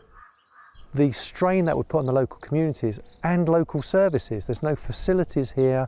Obviously, if they needed anything, whether it's medical, emergency, we're just miles from anywhere. At the weekend, more than 250 people from here in Wethersfield and surrounding communities gathered in the village hall to express those concerns. The local council revealed it plans to seek a High Court injunction to halt any attempt to use the base for asylum seekers. Perfect. £8.63, please. This tiny shop, come occasional post office, is the only store in Wethersfield. The owner says the lack of any engagement from the Home Office is simply fueling their concerns.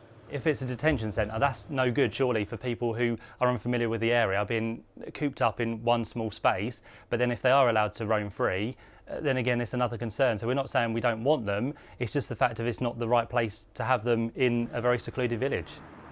This is a familiar pattern. Locals battling Home Office plans to house large-scale asylum accommodation centres in their communities.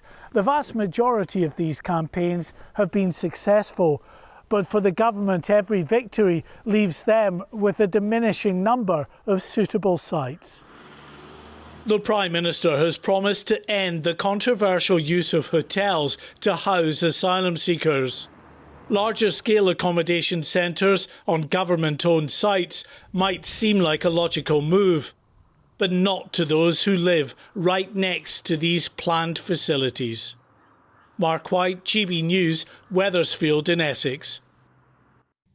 Well, I'm actually going to go to Wethersfield now, and I'm very grateful to have Tony Clark-Holland. You might have caught a little glimpse of Tony in Mark White's little package that he brought to us there. Now, Tony is a Wethersfield resident and the deputy chairperson of the Fields Association, and is there now. Good stuff, Tony. Look, thank you very much for making the time for us here. Really appreciate it. I'm just going to read you an email that was sent to me whilst I came on air here, and this is an official Home Office statement, and it says, surplus military sites at Scampton and Wethersfield, which is where you are, will accommodate asylum seekers who enter the UK illegally on small boats.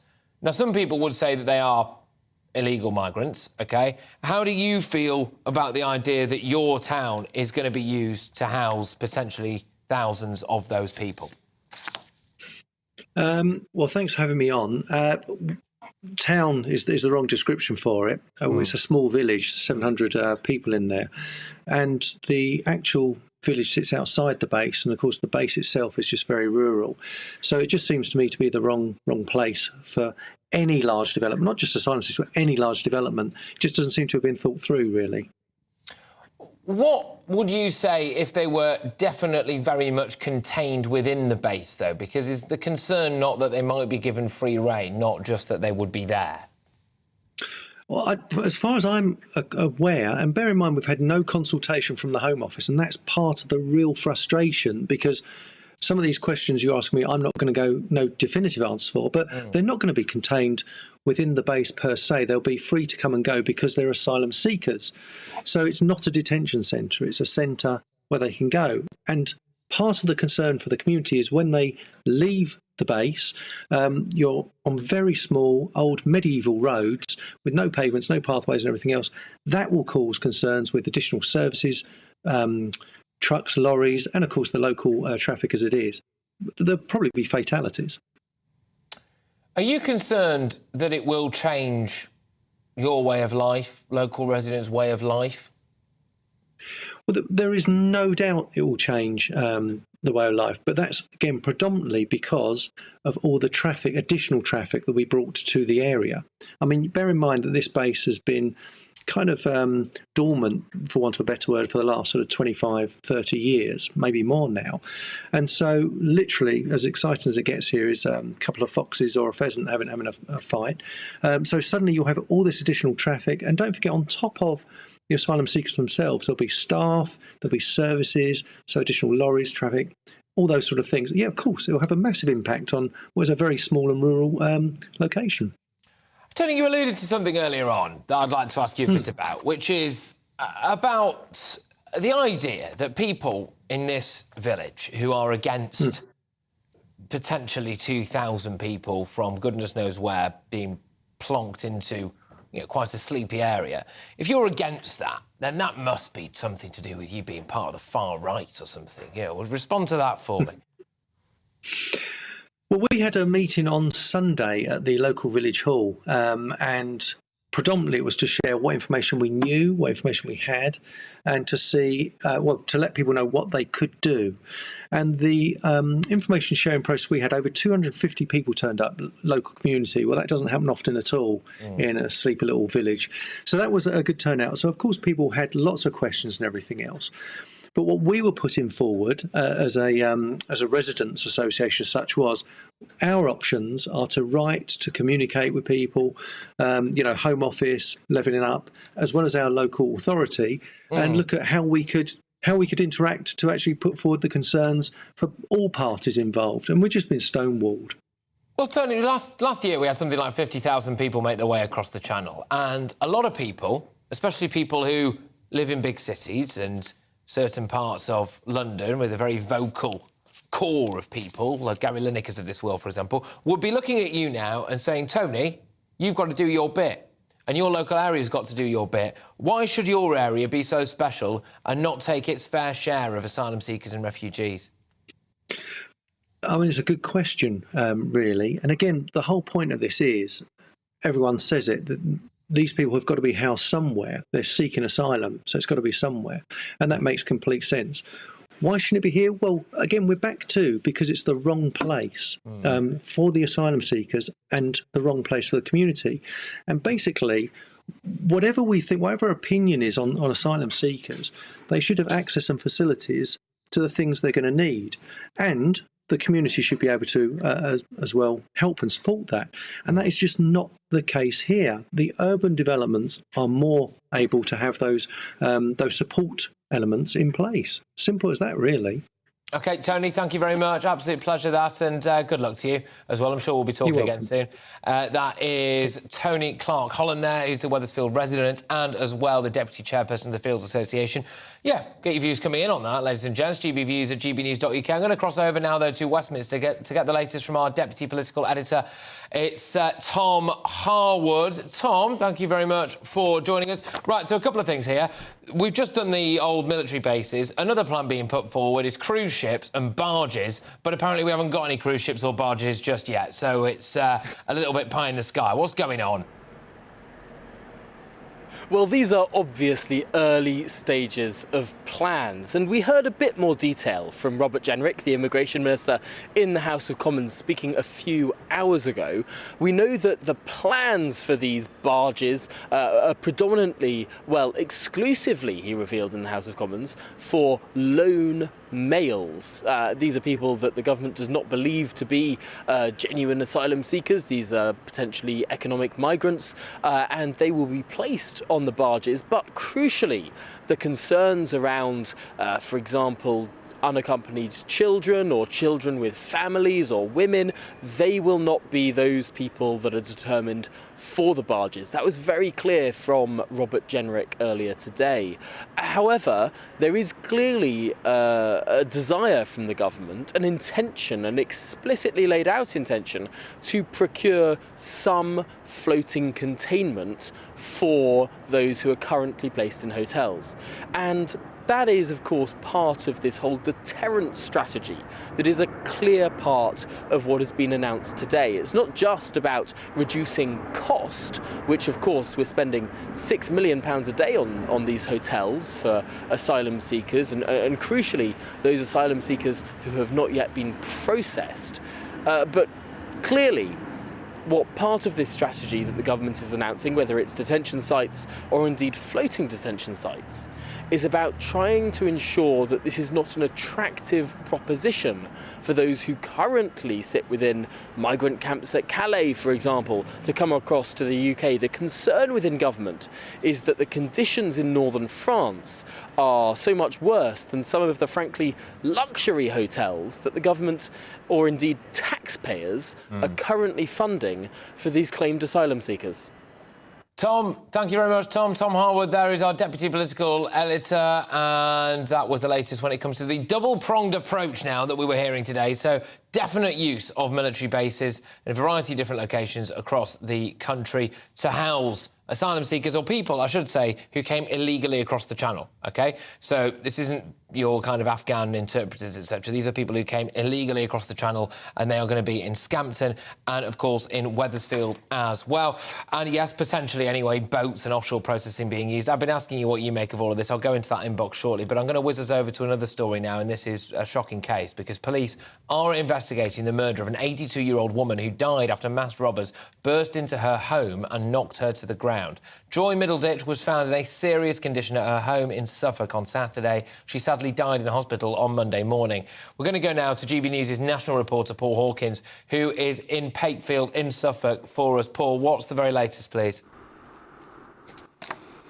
Yeah, the police investigation continuing here. Speaking to Chief Inspector Arsfield Donoghue earlier from Suffolk Police, he told me that this was an exceptionally rare crime, not just for this area, but for Suffolk, and it has got people spooked. So just to give you the background to this, Joy Middleditch found conscious but in a serious condition early Saturday afternoon. She was taken to the James Paget Hospital, 3 hours drive north of here, but very sadly passed away in the early hours of Monday morning. She told police that two masked men burst into her house when she went to answer the front door after she heard a sound. And they knocked her over, and then she was found the following day. Now, key to this investigation is a purse, because Joy Middleditch's handbag was recovered a short drive away from here on Nelson Road. We're in Grayson Avenue, Nelson Road. 5-minute walk from here, the handbag recovered, but missing a black and white checkered purse. So police are appealing for that purse. They're also appealing for any CCTV cameras, doorbell footage, or indeed dash cam footage that may assist them with their inquiries. In fact, they're asking for drivers who are in the vicinity of the B1532 London Road in South Lowestoft between 6 p.m. on Friday and 7 a.m. on Saturday morning to get in touch as they try to build a picture of their attackers. All they know is it was two men, they were two masked men, but they have no idea about build and height and any other details that may help with their inquiries. In terms of police activity today, we've seen forensic officers leaving and entering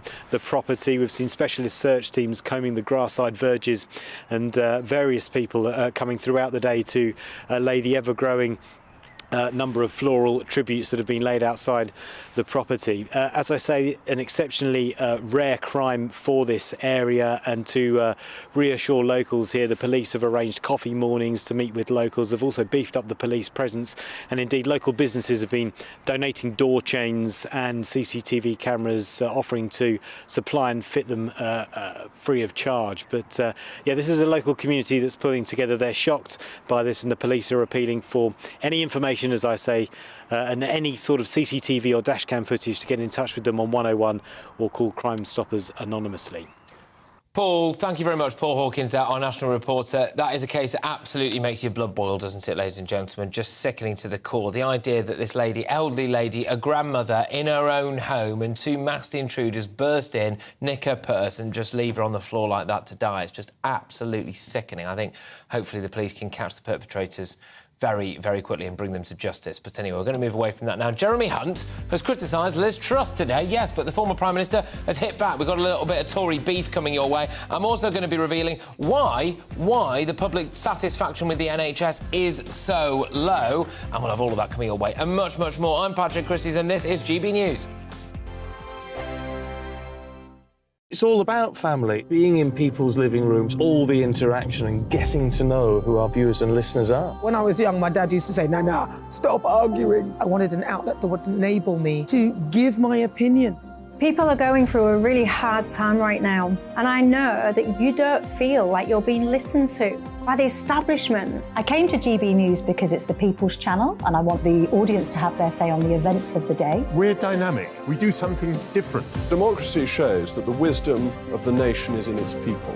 I get to travel to find out what the story is from a personal perspective. The British people aren't fools. We know when we're not being told the full story. We've got to work out how Britain moves forward from this. It's the best country in the world. The establishment had their chance. Now we're here to represent your views. Britain's watching. Britain's watching. Britain's watching. We're proud to be GB News. The People's Channel. Britain's news channel. Hello, I'm Michelle Dewberry, and you can join me every weekday 6 till 7 on Jubes and Kerr. You're an inspiration to us all. Clip that bit up. Well, you are. That's my ringtone. My political ambitions those days are gone, I can tell you. She's only teasing. Go on. He's probably going to want to lay down now. I'll give him 2 minutes to have one. Let's respectfully disagree. That's what we like on Jubes and Kerr. Come and join us. GB News, the People's Channel. Michelle Dewberry, weekday evenings at 6 o'clock. Start the day with GB News. We catch up on all the big stories you didn't hear the night before. And take a look at what the world's talking about this morning. That's right, Monday to Thursdays from 6 o'clock. It's Breakfast with Eamon and Isabel. Straight after breakfast, join us, Bev Turner and Andrew Pearce. We're going to take you through till noon. We'll be tackling the big topics of the day, including the things that the other channels just won't talk about. If it's happening here. Wake up to mornings on GB News, the People's Channel. Britain's news channel.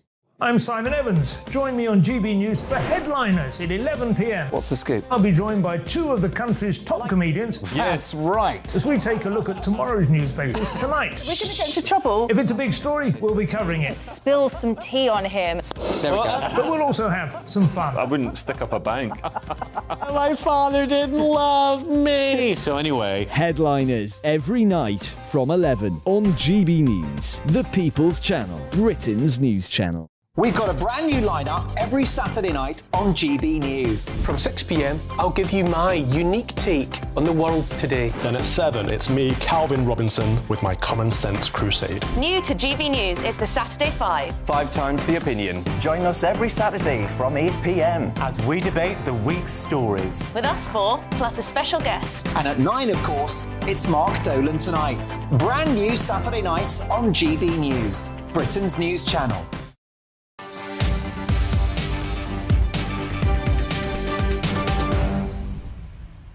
OK, it's day 3 of the high-profile court case between Prince Harry and the publisher of the Daily Mail. The Duke of Sussex, Sir Elton John and others are accusing Associated Newspapers of breaching their privacy through phone tapping. But, of course, the natural thing to do is walk in through the entrance, take a black cab there, which just nullifies, some would argue, the idea that you want privacy or indeed need additional security. But who am I to make that assumption? Our national reporter, Ellie Costello, joins us now from the High Court. Ellie, what's been going on today? Well, good afternoon to you, Patrick. And no Prince Harry was present on day 3 of this privacy hearing against Associated Newspapers, the first day of these proceedings where he actually hasn't been present in the courtroom. But many of the other high-profile claimants were, including the husband of Sir Elton John, David Furnish, Baroness Lawrence, who's the mother of the murdered teenager Stephen Lawrence, and also the actress Sadie Frost. So they were all there despite the fact that Prince Harry was not. But today we're focused very heavily on the barristers for Associated Newspapers, and they want this case to be rejected in its entirety. They do not want it to go to trial. They want it thrown out, or they want a judgment to be made immediately in their favour. That's what they're asking for. So they've spent the afternoon trying to dismantle what they think is going to be a key piece of evidence on the claimant's side, and that is a whistleblower's account. It's from Gavin Burrows, who is a private investigator, and he made a statement in August 2021 where he says he was hacking people's phones and he was tapping people's homes and their cars as well. I'm going to share a little bit of that statement with you now. This is from August of 2021. He says, I must have done hundreds of jobs between the year 2000 and the year 2005 for an unnamed journalist while he was at the Mail on Sunday. Hugh Grant, Prince Harry, Elton John, Elizabeth Hurley and Sadie Frost were just a small number of my targets. I did Hugh Grant's voicemails, I landline tapped, I put a tracker in his car. Liz Hurley, he says he did lots of financial checks and travel blagging and access to her medical records when she was having a baby.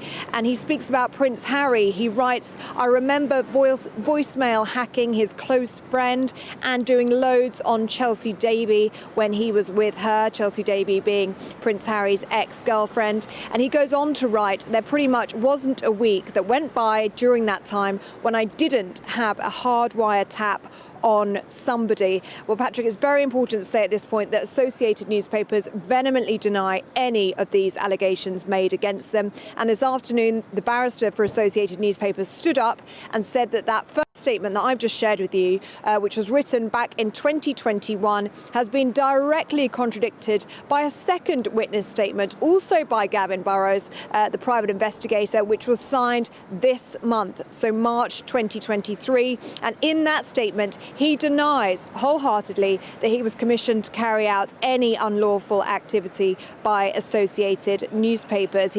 So the barrister This afternoon, the Associated Newspapers barrister said all of that evidence needs to be discounted, but the judge made a really, really interesting comment, and that was, that's a trial point if ever you have seen one. And that's what this preliminary hearing is all about, Patrick.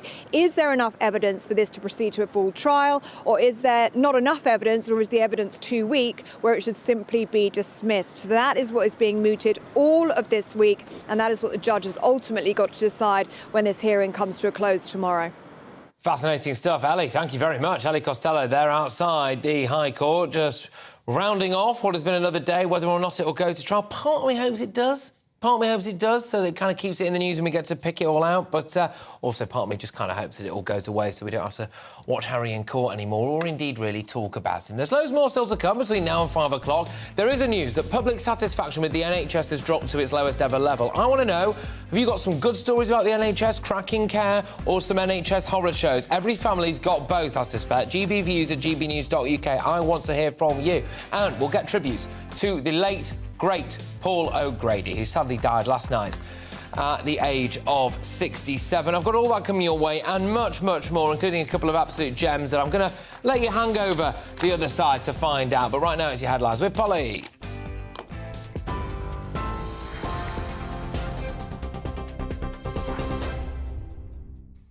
Patrick, thank you. Good afternoon. The headlines this hour. The Immigration Minister has announced plans to stop housing asylum seekers in hotels and instead place them in disused military bases. Admitting that the use of hotels had harmed some towns, Robert Jenrick said migrants will now be placed in sites in Essex, Lincolnshire and East Sussex. The accommodation will be guarded by 24-hour security and meet migrants' essential living needs. More than 1,000 asylum seekers will also be housed at a former prison site. Scotland's new First Minister has announced his new cabinet, with Shona Robinson as Finance Secretary, as well as Deputy First Minister. Humza Yousaf says Scotland's government should look like the people they represent, and he's proud to have a record number of women agreeing to serve. The 37-year-old says the appointments reflect his commitment to a radical, ambitious and progressive agenda for the country. Our immediate priority will be to tackle the cost of living crisis, to make sure we continue to invest in our public services and to progress our wellbeing economy. And that is going to be the team that is going to help me to deliver that. A number of new faces, some real energy and also a mix of experience as well in that cabinet that I hope to lead. And just lastly, the Conservative MP Julian Knight has been cleared by police of a serious sexual assault allegation. The MP for Solihull described the accusation as false and malicious. Mr Knight has also condemned the Conservatives' Whip's office, which chose to publicly name him before the police began their investigation. He's vowed now to use every legal route available to pursue those inside and outside Parliament involved in having this allegation brought against him, and he says he looks forward to having the party whip reinstated.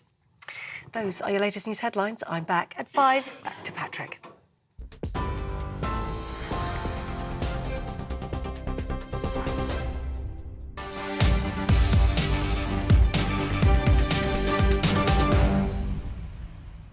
OK, so Chancellor Jeremy Hunt has criticised Liz Truss and Kwasi Kwarteng's mini-budget, but Hunt told the Treasury Committee this morning that mistakes were made by the former Prime Minister and her Chancellor. But now, of course, Truss has hit back, return to the Truss, with her spokesman arguing that the real mistakes really lie in Hunt's decision to hike corporation tax in his recent spring budget. Let's get more with our economics and business editor, Liam Halligan, with On the Money. Yes, Liam, talk to me. Well, the return of the Tory tax wars, Patrick. So Jeremy Hunt was making a pretty humdrum appearance at the Treasury Select Committee, you know, standing room only, at the House of Commons, cross-party group of MPs. Now, when the Chancellor gives a 2 or 3 hour testimony, obviously financial markets listen, it matters, I'm jesting. But then he came up with a sort of political zinger, basically laying into Liz Truss and her former Chancellor Kwasi Kwarteng. Remember that mini-budget back in September? They announced loads of things, including cutting the top rate of tax, and then financial markets went haywire. This is what Jeremy Hunt said in the Commons earlier today. Yes, there were some mistakes in the mini-budget which we had to reverse. In particular, I think it's clear you can't fund tax cuts through increased borrowing. So that is a clear thing that we changed course on. Now, I would actually contest that, and I think future historians will contest that. In fact, they already are. I think the real reason the mini-budget went haywire in financial markets was actually because interest rates were going up across the world. The Bank of England hadn't raised interest rates fast enough, so the pound was losing ground against the dollar and other currencies. And also the Bank of England, in their wisdom, decided a couple of days before the mini-budget, when they knew there was a big fiscal package coming from a pretty radical new Prime Minister and Chancellor who were keen to make their mark, the Bank of England decided, funnily enough, that was the time to start unwinding all that quantitative easing, basically selling bonds that they'd bought back to the market. In other words, making it even harder for the government to borrow. But I just put that out there. So I just put that out there. But interestingly, in response to that was a pretty sort of barbed attack, with a straight smiling face on Liz Truss there. A spokesperson for Liz Truss hit back within an hour of that statement that Jeremy Hunt gave to the House of Commons. And this is what they said. Raising corporation tax from 19% to 25%, which is, of course, what the Chancellor just did, looks like a pretty bad mistake right now. And when you consider how a firm like AstraZeneca, one of the British massive pharmaceutical companies at the head of the vaccine effort, is locating its new plant in Ireland, where corporation tax is half the rate now being levied by the British government. It is at 12.5%. The Treasury looks like it will lose revenue as a result of that decision. Now, again, I would say, as an economist myself, but also reporting what the likes of the National Institute for Economic Social Research says, even what the IFS says, which is a very, very kind of establishment Institute for Fiscal Studies think tank, there is a lot of concern out there that raising corporation tax from 19 to 25% will result in a slowdown in growth, less investment, and actually less revenue from businesses for the Treasury. So when Liz Truss says that through her spokesman, I do think she's speaking again to the business community and a lot of us out in the real world who think raising corporation tax to the extent that Jeremy Hunt just did is a pretty bad idea. So what happened today is that the government, the Chancellor, they really were pressing their advantage against those sort of awkward Tory backbenchers, those people who want tax cuts. They've just lost a big vote, of course, on Northern Ireland. Boris Johnson and Liz Truss rebelled against Rishi Sunak. The rebellion was a damp squib on that Windsor framework. And so Jeremy Hunt tried to sort of press his advantage, and Truss and the people around her are really hitting back. She's often laughed at, Liz Truss, as the shortest ever Prime Minister, term Prime Minister in British history. But there are people around her who still remain influential in the Conservative Party, not to make her leader, but for the ideas that she's espousing. Well, that's one of the big problems, isn't it, really, that her ideas now may well end up being put out to pasture as a result of it all being wrapped up as part of, she was the shortest ever serving. That's right. And that's a stupid thing to do, isn't it? Because people can still have good ideas. And That's right. That's the problem. That's right. And in the end, I would say, unless the tax burden is a 70-year high, the highest since Clement Attlee's post-war Labour government, there are an awful lot of businesses out there who are suffering. And it's not just the big beasts who pay corporation tax, the city titans. The bigger companies can actually take advantage of, in fairness to Jeremy Hunt, the tax allowances that he has put forward. So if you invest in your business, buy new equipment and so on, you can fully expense it. You can offset it against your tax bill, corporate tax bill, by 100%. But the smaller companies who will be paying 19% and then going up to 25%, after 250 grand. They can't make those big investments. They haven't got deep pockets. They can't borrow money to take advantage of those capital allowances. I wouldn't be surprised, Patrick, if corporation tax, the rate, we've just seen the first rise since the early 70s, I wouldn't be surprised if the rate came down soon. Yeah, well, fingers crossed it does, Liam. Thank you very much, as ever. Liam Halligan there, our economics and business editor, with On the Money. Right, OK, so loads more still to come here, ladies and gentlemen. Should ministers be given the chance to overrule parole boards? This is a big one. Look, Gary Glitter was allowed out, Colin Pitchfork was allowed out. I can think of several other people. John Warboys, the black cab rapist, was very nearly allowed back out into the community. It kicked right off. People were saying this is madness. At least two of those people have now been recalled, and I think we can all agree rightly so. But what was going on with our parole board? Right now, though, It could be that ministers will have the chance to overrule dubious, dodgy parole board hearings and keep violent and sex crime-based prisoners locked up for their full sentence. And I think that is a good thing. I'm Patrick Christys, and this is GB News. I joined GB News because I was sick and tired of not hearing my views being represented, not just mine, but so many people that I knew and spoke to. I just couldn't get my voice out there. I couldn't say anything. I couldn't do anything. Whatever the narrative was, I kind of had to follow it. GB News is there to provide a voice for those who have been ignored by the establishment media. We think different things, we've got a different style. GB News is here to be optimistic and positive about the future. It's real kind of dynamic and flowing, with the audience very much at the heart of it, like a big family. Here at GB News, we talk about the things that matter to you. Hearing the voices from right across our towns and cities, especially our towns. All sides of the argument represented with a heavy dose of opinion. We're on a mission here to make a difference. And the GB News family really is here for you, and whatever time of day you can watch or listen. Britain's watching. Britain's watching. We're proud to be GB News. The People's Channel. Britain's news channel. Westminster is going around in ever-decreasing circles, followed by the media. Britain is broken. How on earth did we get into this mess? But more importantly, how do we get out of it? Join me at 7 p.m, Mondays to Thursdays on Farage. Here on GB News, we will have open, rational debate. We've got to work out how Britain moves forward from this. Join us here on GB News, the People's Channel. Britain is watching. You've probably seen politicians interviewed 1,000 times, but we do it differently. We find out who they really are, we don't shout, we chat, and hopefully we bring a bit of light, not just heat. Did you know Kate Moss? Apparently. Do you have a pair of jeans or a pair of jeans? No, of course I don't. What would I do with them? My friends are like, oh my God, what's she doing now? Join me every Sunday at 6 for Gloria Meets, only on GB News, the People's Channel, Britain's news channel.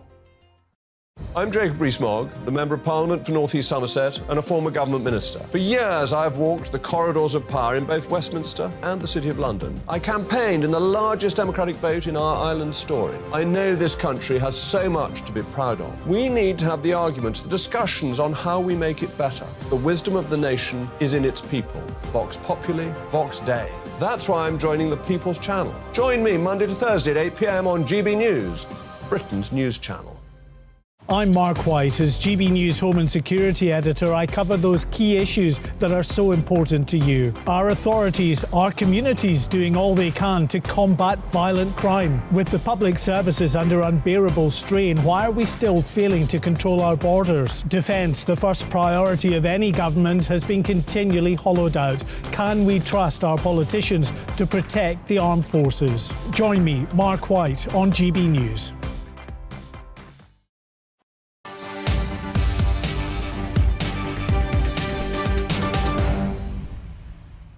OK, so the NHS, as I've been saying throughout the course of this show, plenty of you will have some great stories about the NHS, literally life-saving care. Plenty of other people, though, will have some NHS horror stories, and I want to hear from both of those sides of that particular fence. gbviews@gbnews.uk. I'll go to that inbox shortly, but you may be wondering why I'm asking. Well, it's because public satisfaction with the NHS has dropped to its lowest ever level, according to a major new survey.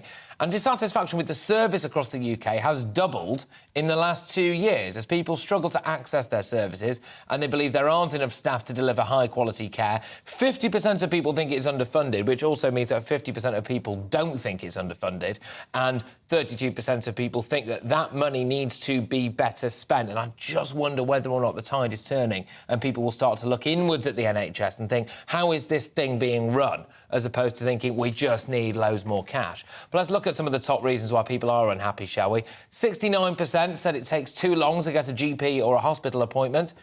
55% said that there are not enough NHS staff. And 50%, yeah, as I've said, think the government doesn't spend enough money on the NHS. And that survey was conducted by the National Centre for Social Research. There's some other interesting elements that we're going to delve into as well, with GB News' West Midlands reporter Jack Carson, who's at Walsall Manor Hospital, thankfully not as a patient, reporting. Jack, what's going on? Well, Patrick, this survey out today shows that when you look at an overall satisfaction rate with the NHS, just 29% of people are satisfied with everything to do with the NHS. That is all of 1 year since this survey started back in 1983. When you compare that to the satisfaction rate back in 2010, when it was 71%, you can see the downwards trend that people are thinking when it comes to the NHS. You delved into a little bit there some of the things that people were unhappy with. 69% of people unhappy with the waiting times with doctor and hospital appointments, and 40% of people unhappy with the care that they get when it comes to A&E. But looking as well, 9 in 10 people from this report say that they still think the NHS should be free to at the point. 8 in 10 people say that they think there are serious funding issues when it comes to it. And I've been speaking to people here around the hospital about how satisfied they are with the NHS. I'm not all that satisfied due to some delays of appointment with the NHS. So they need improvement. Yeah, the waiting time is too long. For the appointment is too long. I'm very satisfied, actually. I think they do a good job. They're doing the best they can in difficult situations, and I have no complaints. I had an operation a couple of years ago, and they all were looked after very well in the middle of the pandemic for what they do. And I can understand people get stressed out, and they do deserve their pay rise. This might be a bit controversial, but the ones up above and the big politicians, they all get their rises, but nobody else does. Now, when it comes to those GP appointments, Dominic Raab was questioned today by the Lib Dems in Prime Minister's questions about GP surgeries in his own constituency. In replying, he said that we've seen a large increase in GP appointments since the start of the year, 29 million. But of course, that being one of the main dissatisfactions of people in this survey. I've been looking around in the Black Country here in the West Midlands. In 1 month, 36,000 planned doctor appointments were not attended. They weren't notified of cancellation or anything. So when it comes to turning around that dissatisfaction, getting those people either to their appointments or given enough notice to have those appointments given to someone else will help increase those satisfaction levels, which is something the NHS say they are committed to doing. Absolutely. Look, thank you very, very much, Jack Carson, our West Midlands reporter outside a hospital there for us. I've been asking you what you make of it all because, yeah, the record levels of dissatisfaction with the NHS. What is interesting is that 50% of people think it needs more money, which obviously means that 50% of people don't. 32% of people think that it should spend that money better. There's waste there. I was asking you whether or not you've had good or bad experiences with the NHS. I expect most of you have had a mixture of both, OK? Peter says he was diagnosed with bladder cancer. Sorry to hear about that, Peter, just 2 weeks ago. Had my examination 2 weeks after seeing my GP, who saw me within 12 hours. Scanned 2 days after my diagnosis. He says he's got nothing but praise for the NHS. Fingers crossed that continues, Peter, and good luck to you, of course. I have had another one here, which is very much a mixed bag. I can't find the name on this one at the minute, but they were saying that they were a kidney donor. That all went well, but then their partner, unfortunately, was sent away, discharged when they shouldn't have been without antibiotics, and they got made more sick as a result of it. And I've had one here as well from Christine, who says that she is very, very annoyed at what she believes is a huge amount of waste and blames mismanagement. She does wheel out the line of why are they paying so much for diversity officers, etc., when nurses don't get all that money. It's a mixed bag, the NHS, isn't it? It's a mixed bag, but I can't help but feel as though we are getting to the point, if we've not maybe already got to the point now, of looking at, right, does the NHS have enough money? Now, it's a lot that we're giving it every single year, a lot, 150 odd billion quid and the rest. Does it need to be spent better? And how can it be spent better? That's what I want to know. But anyway, there we go. We're moving on now. This is another hot topic for people, OK? I was sick and tired of this. When Gary Glitter got released from prison, every single person, I think, with a brain and eyes and ears was saying, no, this shouldn't be happening. The same went for Colin Pitchfork. John Warboys, the black cab rapist, was very nearly released. He was scheduled for release, and then that got rowed back. And people were thinking, what on earth is going on with the parole board? Well, potentially, it might be sorted, because killers who are considered for parole could stay locked up for life under new plans to allow ministers to veto decisions to release them. The new Victims and Prisoners Bill is aimed at giving greater rights to victims of crime in England and Wales, but it will also mean ministers have the power to overturn decisions to release prisoners under parole. Basically, they can be forced to serve their full sentence, so no, you're out in half the time. I'm joined now by Ads Khan, who is a former prison inmate, and he joins me now, I believe. Yes, Ads, thank you very much for joining me, Ads. Now, look, where do you stand on this? Because the parole board cops it when they make what many people regard as being highly irrational decisions to allow people who have raped people or been guilty of child sex offences, etc., out earlier than their scheduled sentence. What do you make of it? Hi there, Patrick. Well, Patrick, the thing is, look, good news travels fast, but bad news travels faster. I mean, and this is with the parole board. There's always, there's always going to be spillage. We've got to accept that there's always going to be people that actually go through the net. With regards to ministers getting involved, I just think it needs to be free from political influence, because, as we know, ministers will go whatever will get them more votes, for instance. And everybody's an expert. Everybody's an expert in everybody else's expertise. So I think we should leave it to the parole board. And we have to be realistic and understand that there are going to be spillages. But at the end of the day, they're experts to do their job. And in terms of ministers getting involved, I don't think it's a great idea, because it could also have an effect on the rehabilitation of people that, blocking the release of prisoners that are demonstrating a positive change. Look, if you don't mind me asking, what were you in prison for, and were you given parole? Yes, I was found guilty of murder through the controversial law of joint enterprise, which means that I didn't physically kill somebody, but I was present when the unfortunate victim had been struck with a bat, and it was a single blow. And it's something that obviously stays with me, and it is going to be with me for the rest of my life. I saw prison as an opportunity to learn and to better myself. And today, obviously, I'm a personal trainer. I'm a motivational speaker, and I do positive mindset work. I go around prisons, around schools, do anti-crime workshops. I was at 5 Wells, actually, the prison. Under this, just to interrupt, sorry, to cut across you there, but under this proposal, anyway, if the parole board had said that you, as someone who was found guilty of murder through joint enterprise, was about to be released early, a government minister, could step in and say, no, this guy is a killer, essentially, and you shouldn't be allowed to walk the streets before you've served every single minute of that sentence that the judge handed down to you. And I wonder, as whether or not you would have some sympathy for ordinary members of the public who don't know you, who've never met you, and frankly maybe the victim's family as well, who might think, well, that's right, he should serve every minute of his sentence. What do you make of that? Oh, definitely. Listen, look, when you're found guilty and given a life sentence, you will serve, look, the judge will say, I would recommend you serve X amount of years. That's a minimum recommendation. That doesn't mean that you're going to be released after that. If they say see you as a threat, or think that you're going to be committing further crimes upon release, then of course, yeah, they will. They won't release you. But at the same time, everybody I feel as though deserves a second chance. I don't know. When I say that, I don't think of child predators. But look, so let me just get this straight. So the parole board are capable of keeping people inside prison, but they're not capable of releasing them. Is that right? I mean, is that where you're... Well, yeah, essentially what it would mean is that if the parole board decides to release someone on parole, then ministers could get involved and say, no, we don't think that guy or woman should be allowed. They should be made to serve every single minute of their sentence. So the parole board would be allowed to completely say no, but they also would be potentially blocked. So there would be like a second check on the parole board, basically.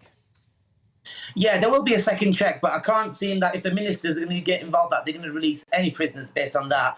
And if they are going to be overriding the parole board, then why don't we just get rid of the parole board completely and get the ministers to do the job and keep everybody in prison indefinitely, so to speak, and as a result, our immigration crisis that we've currently got will now become where immigrants are actually and refugees are actually in hotels, and now going to be a problem where prisoners are going to be in hotels. And if £6 million a day is what it costs to keep the refugees in prison, then times that by 100 and go forward, and you'll find that obviously there'll be no money left for anything else.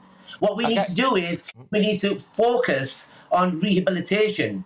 We need to focus on rehabilitation. We need to get prisoners the appropriate certificates and give them a chance of, give them a positive mindset seminars. Let me give you an example. I've got to be very, very quick with you, Yaz. We've literally got seconds. But were you given a life sentence and then released out on parole early? Is that how it went for you?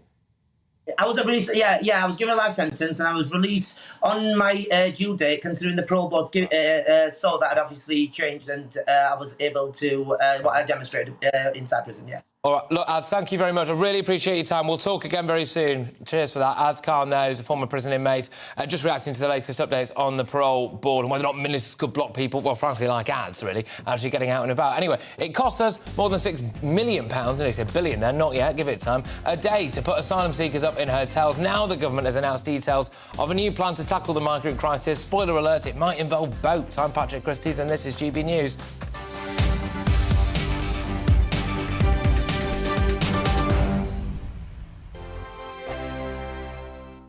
Monday to Thursday nights on GB News. At 6, it's Dubes & Co. 7 o'clock, Farage. At 8, join Jacob Rees-Mogg. And at 9, Dan Wootton Tonight, followed by Headliners. On TV, radio and online. This is GB News.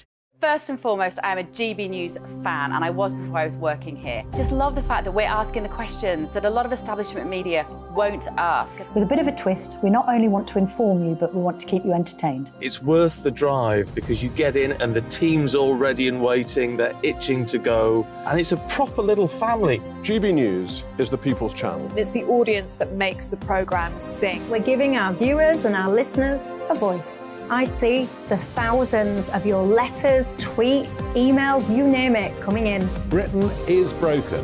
How on earth did we get into this mess? But more importantly, how do we get out of it? The establishment had their chance. Now we're here to represent you. It's time for something different.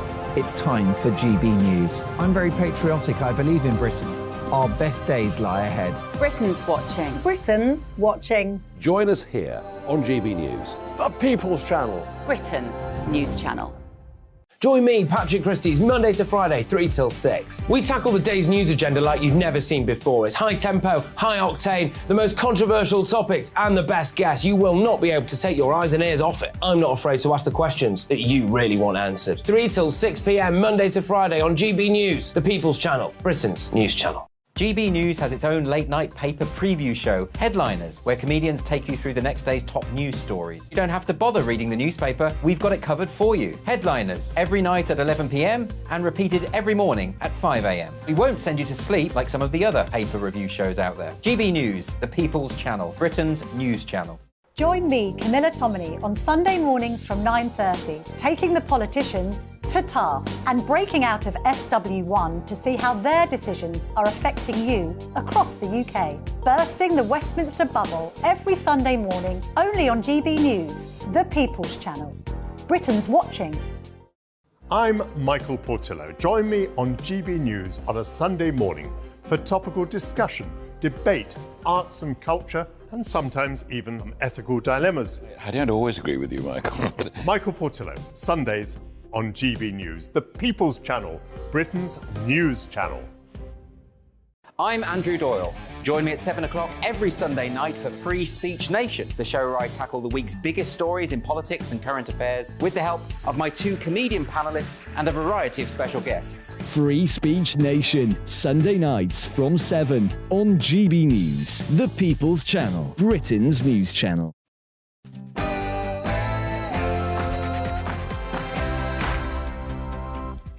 Good evening, everybody. It's Patrick Christys here on GB News. I've got one more hour left for you, and here's what's on the menu. So, could it be cruise ships? Could it be barges? Or will it actually, well, in fact, it is going to be former military bases as well to house people who come here illegally across the channel? That will annoy some local residents. Safety, massive safety risk, because you want to put 1,500 single males on here with us as residents who have our children. Stay tuned for Nigel Farage on that very shortly. But yes, in other news, murdered for her pension. An elderly grandmother knocked down in her own home by masked thugs who had her purse nicked as well. The police have launched a murder investigation. It's one of those cases that makes your blood boil. We'll be at the scene there this hour. And in other news, public satisfaction with the NHS is at an all-time low. I wonder why. We'll be delving into the exact reasons there for you. Have you got some NHS horror stories? Get in touch if you do. gbviews@gbnews.uk. Or, of course, if you've had a great time at the NHS. And, yes, finally, this. Good evening, folks. Good evening. You all right? Yes. Welcome to Monday's show. Now, listen, I've got bad news. Well, we do indeed, unfortunately, because national treasure Paul O'Grady sadly passed away suddenly and unexpectedly at the age of 67. We'll be playing you some of his best bits and also paying tribute to a wonderful man. Stay tuned.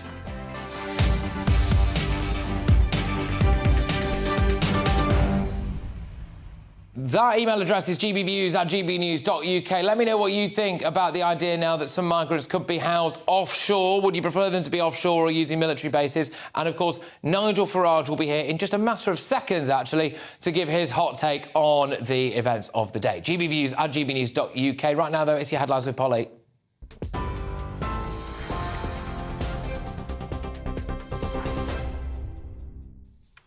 Patrick, thank you, and good evening to you. Our top story on GB News.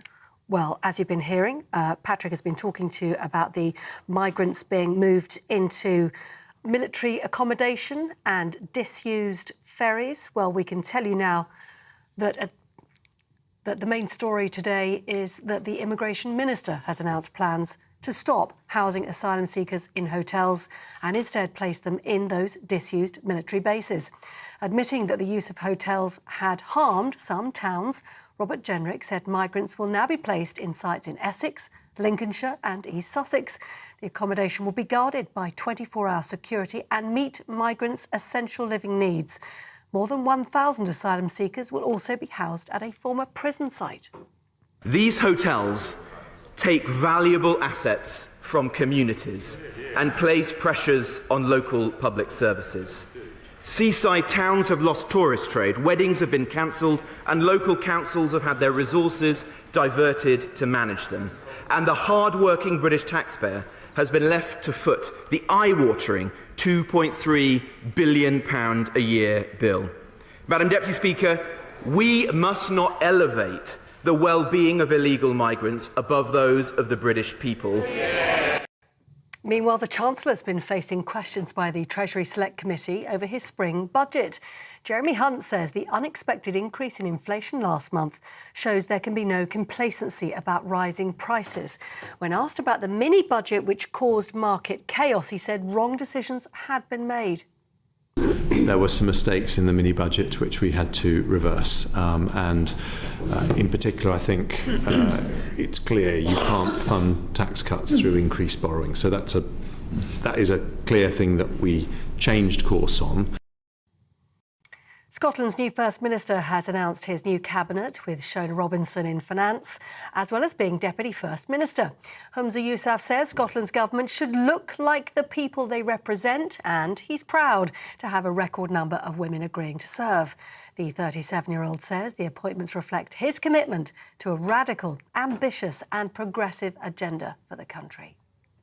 Our immediate priority will be to tackle the cost of living crisis, to make sure we continue to invest in our public services and to progress our wellbeing economy, and that is going to be the team that is going to help me to deliver that. A number of new faces, some real energy, and also a mix of experience as well in that cabinet that I hope to lead. Now, it's emerged the Prime Minister's wife is a shareholder in a childcare agency that's set to benefit from a new policy announced in the Chancellor's budget. The scheme will incentivise childminders to join the profession with payments of £600, and that sum doubling if they sign up through an agency. Rishi Sunak failed to mention his wife's links to an agency when asked why the policy favoured private firms. The Liberal Democrat says it raises serious questions around ethics, but the Prime Minister says all of his disclosures have been declared in the usual way. The Conservative Chief Whip says Julian Knight will not have the party whip restored after further complaints have been made against him. The MP for Solihull demanded the whip be reinstated after he was cleared by police of a serious sexual assault allegation. Mr Knight, who was suspended from the Conservative Party over the claim, had always denied the allegation, describing it as false and malicious. But Simon Hart says these new complaints, if appropriate, will be referred to the police. The jury in the trial of the murder of 9-year-old Olivia Pratt-Corbell in Liverpool has gone out to deliberate. 34-year-old Thomas Cashman has been accused of shooting the schoolgirl in her home in Liverpool last August. Her mother was also injured during the incident. Cashman says at the time of the shooting, he was at a friend's house counting money and smoking cannabis and denies the allegations. The Liberal Democrats have launched their local election campaign, saying they're targeting Tory voters who feel betrayed by the government. Arriving in Hemel Hempstead in a tractor, Sir Ed Davies said heavy machinery will be required to clean up the mess left by the Tories. The Lib Dem leader said lifelong Conservatives are saying they'll never vote for the party again after they crashed the economy. Denmark has discovered a mystery object near Nord Stream 2 pipeline in the Baltic Sea.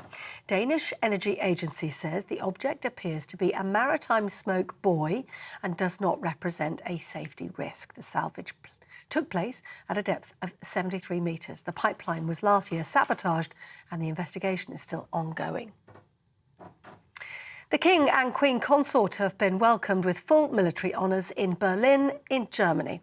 During their state visit, the pair will also attend a banquet hosted by Germany's president. It's Charles and Camilla's first foreign visit as heads of the royal family, but the King's 29th trip to Germany.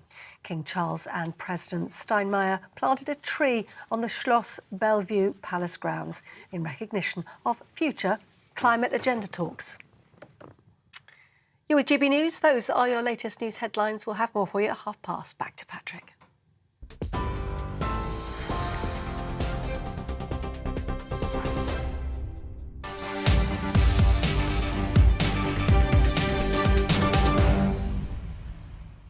Yeah, welcome back, everybody. Right, we're going to start with the government's plans to house asylum seekers in the most basic accommodation possible, apparently, in a bid to deter people from coming to the UK illegally. There were a couple of big announcements today. We'll run through them quickly. Earlier this afternoon, Immigration Minister Robert Jenrick unveiled proposals to house migrants at former RAF sites in Essex and Lincolnshire to accommodate, in their words, their essential needs and nothing more. Here's what he had to say in the Commons earlier. This government remains committed to meeting our legal obligations to those who would otherwise be destitute. But we're not prepared to go further. Accommodation for migrants should meet their essential living needs and nothing more. Because we cannot risk becoming a magnet for the millions of people who are displaced and seeking better economic prospects. Many of our European partners are struggling with the same issue. Belgium, Ireland, Germany and France are having to take similar steps, and the UK must adapt to this changing context. I wonder whether or not someone wants to tell him that we've already become a magnet, but there we go. I did speak earlier to a local resident in Wethersfield, which is one of the areas which will, and I'm quoting a government report here, will house people who entered the UK illegally on small boats. Many people would call those people illegal immigrants, and I wonder whether or not the people of that village are happy about the fact that those people might now outnumber local residents at least 2 to 1. GB News presenter Nigel Farage joins me now to give his take on all of this. Nigel, it's not just former military bases, is it? It's supposedly cruise ships, which we haven't actually bought yet. What do you make of this latest announcement today, then? Well, forget about the cruise ships. I mean, that's way down the road. They haven't signed anything. There's no time frame on it whatsoever. But they got what they wanted because the Sun put it on the front page. And that gets to the heart of everything that was done today. This is pure spin. It's as if the days of Tony Blair are back. It's all a big PR exercise. Let us be clear. After what the rather low-grade Jenrick has said to the House of Commons, nothing that has been said today will stop the boats. It will not reduce the cost. Not a single person will come out of the over 450 hotels that are full around the country already. Costs will go up. And have a think about it. The East Sussex training ground that was announced, all right, the North Eye Camp, that will house 1,200 young men. On August the 22nd last year, 1,295 young men came to the country in a single day. And if you add to that Scampton and the Essex site that you were just talking about, well, the last half of August, over 5,500 came. So you may have provided today enough accommodation for a fortnight this summer. What then? And that hasn't even been thought about, hasn't even been considered. And any thought of deportations, well, even if this was to go to plan, are many, many months away. So believe you me, this crisis only gets worse. And to hear the minister telling us that weddings have been cancelled, that communities are upset. Yes, we know, Minister, you are the one that has done this to vast parts of the country. Yeah, indeed. And we are now witnessing the absolutely tragic situation where you've got quite often middle-aged or elderly people who've lived in a village their entire lives, quite possibly born there and maybe even had generations of people in that village. I suspect that if you saw the War Memorial in a lot of these villages, it would have the same names, surnames as the people who still live there now. Just out there with very well-meaning signs just saying, look, you know, please not here. Please not here. And, of course, they're all labelled far-right and extremists. I mean, actually, we can't all be far-right, Nigel. Come on. No, and I mean, we saw what happened to the GBNews Southwest reporter, Jeff Moody, who attended a protest that took place outside a hotel in Newquay. And, you know, along come 150 people wearing face masks and balaclavas, and he felt physically threatened and intimidated. So you've got a real bullying, nasty, hard left trying to denounce anybody who dares to express concern about their communities, and in particular, concern about their daughters safely walking the streets. You know, the real answer to this is there is no right place. There is no right place for any of these people other than perhaps an offshore island.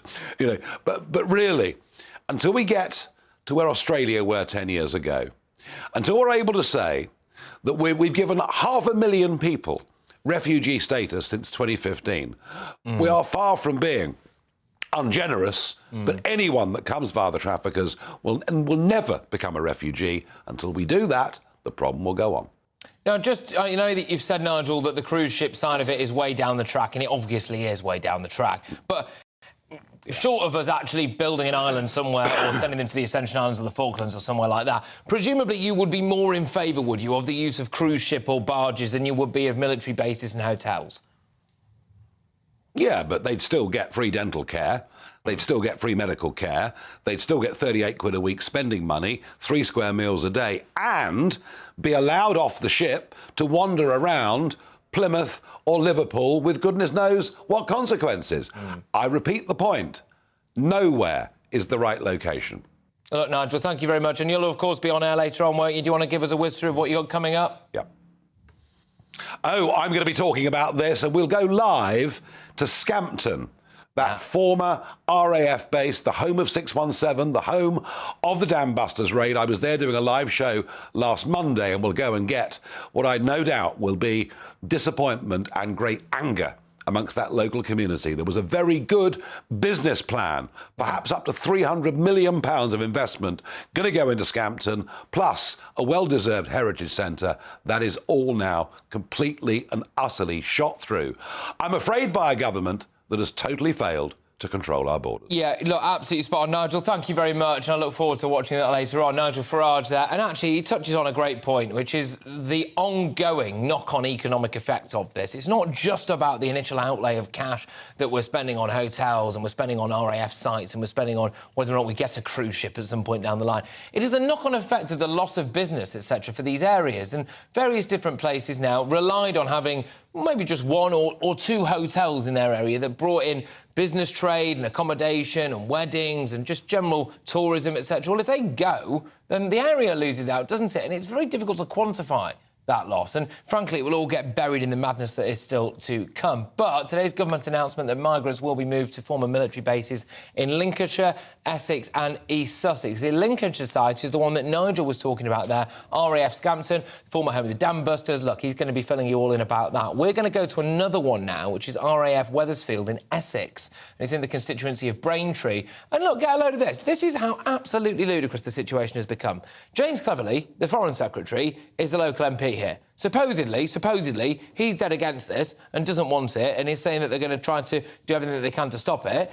Well, so is he going to rail against the Home Secretary then and the Prime Minister? It's absolute madness. Anyway, our Home and Security Editor Mark White has been to Wethersfield now, which is expected to house up to 2,000 asylum seekers. High above this Essex airbase, it's easy to see why the Home Office would view this facility as an attractive option to house asylum seekers.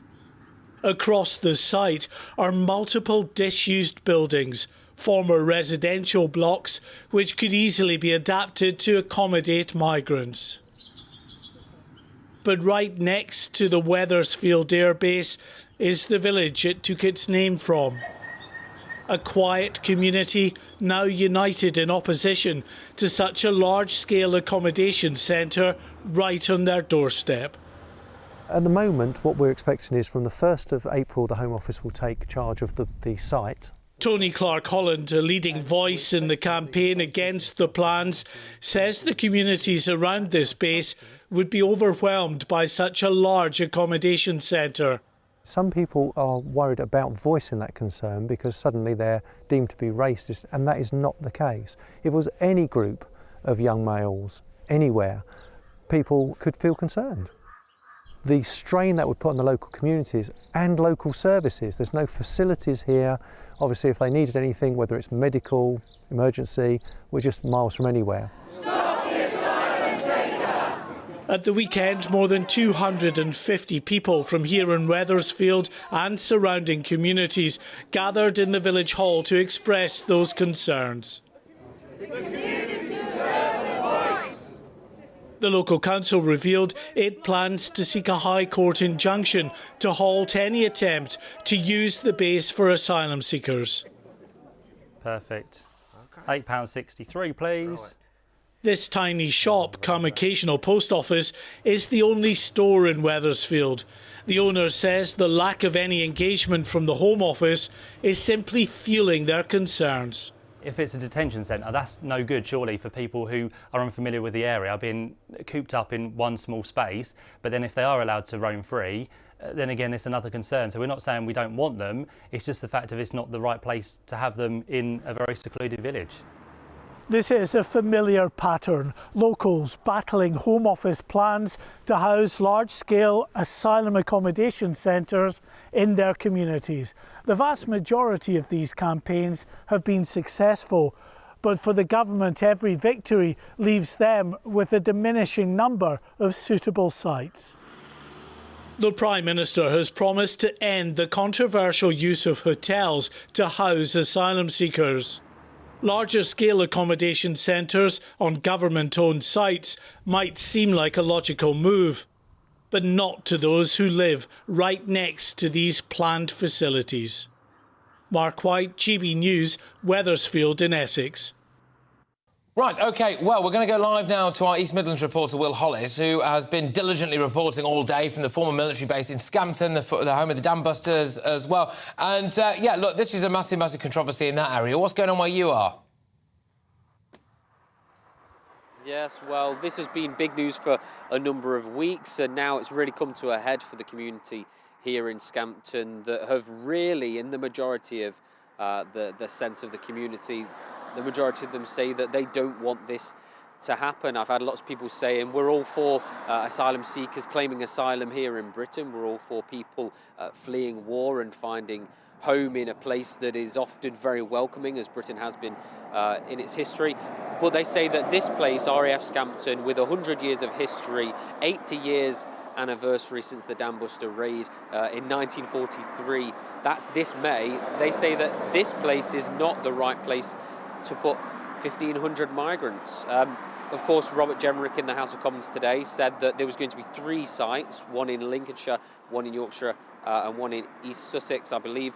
And a lot of people around here are saying that that just doesn't seem to be something that makes sense. And I've been speaking to people in one of the local pubs, the Dam Buster Inn, aptly named, of course. It's a very good selling point, and people have been telling me the things that they're feeling and fearing right now. It's the location. There's absolutely nothing to... You've done 1,500 people out in the country with a 20-minute walk along a road with no footpaths into Lincoln, and there's nothing anywhere within about 3 or 4 miles for them to do. I'm just disgusted, absolutely disgusted. It does not make sense to anybody. Everybody involved is going to lose out, even the asylum seekers. I do feel a tremendous sympathy for the immigrants. I think that it's a rough deal to be treated like animals and pushed into very cramped accommodation. I understand some of it will be actually trailers put along the runway, and to me that's totally inhuman. Well, the description from Robert Jenrick is that housing anybody on these army bases, these RAF bases, is only going to be temporary. Of course, what they're trying to escape from is the real pickle that they've found themselves in for the 18 months or so, where thousands of migrants have been housed in hotels, often places where communities have pushed back, sometimes successfully, sometimes not so successfully. The cost of those asylum seeker hotels is £6.2 million, and really what the government is trying to do is to squash that sum down a little bit and get a better control of it.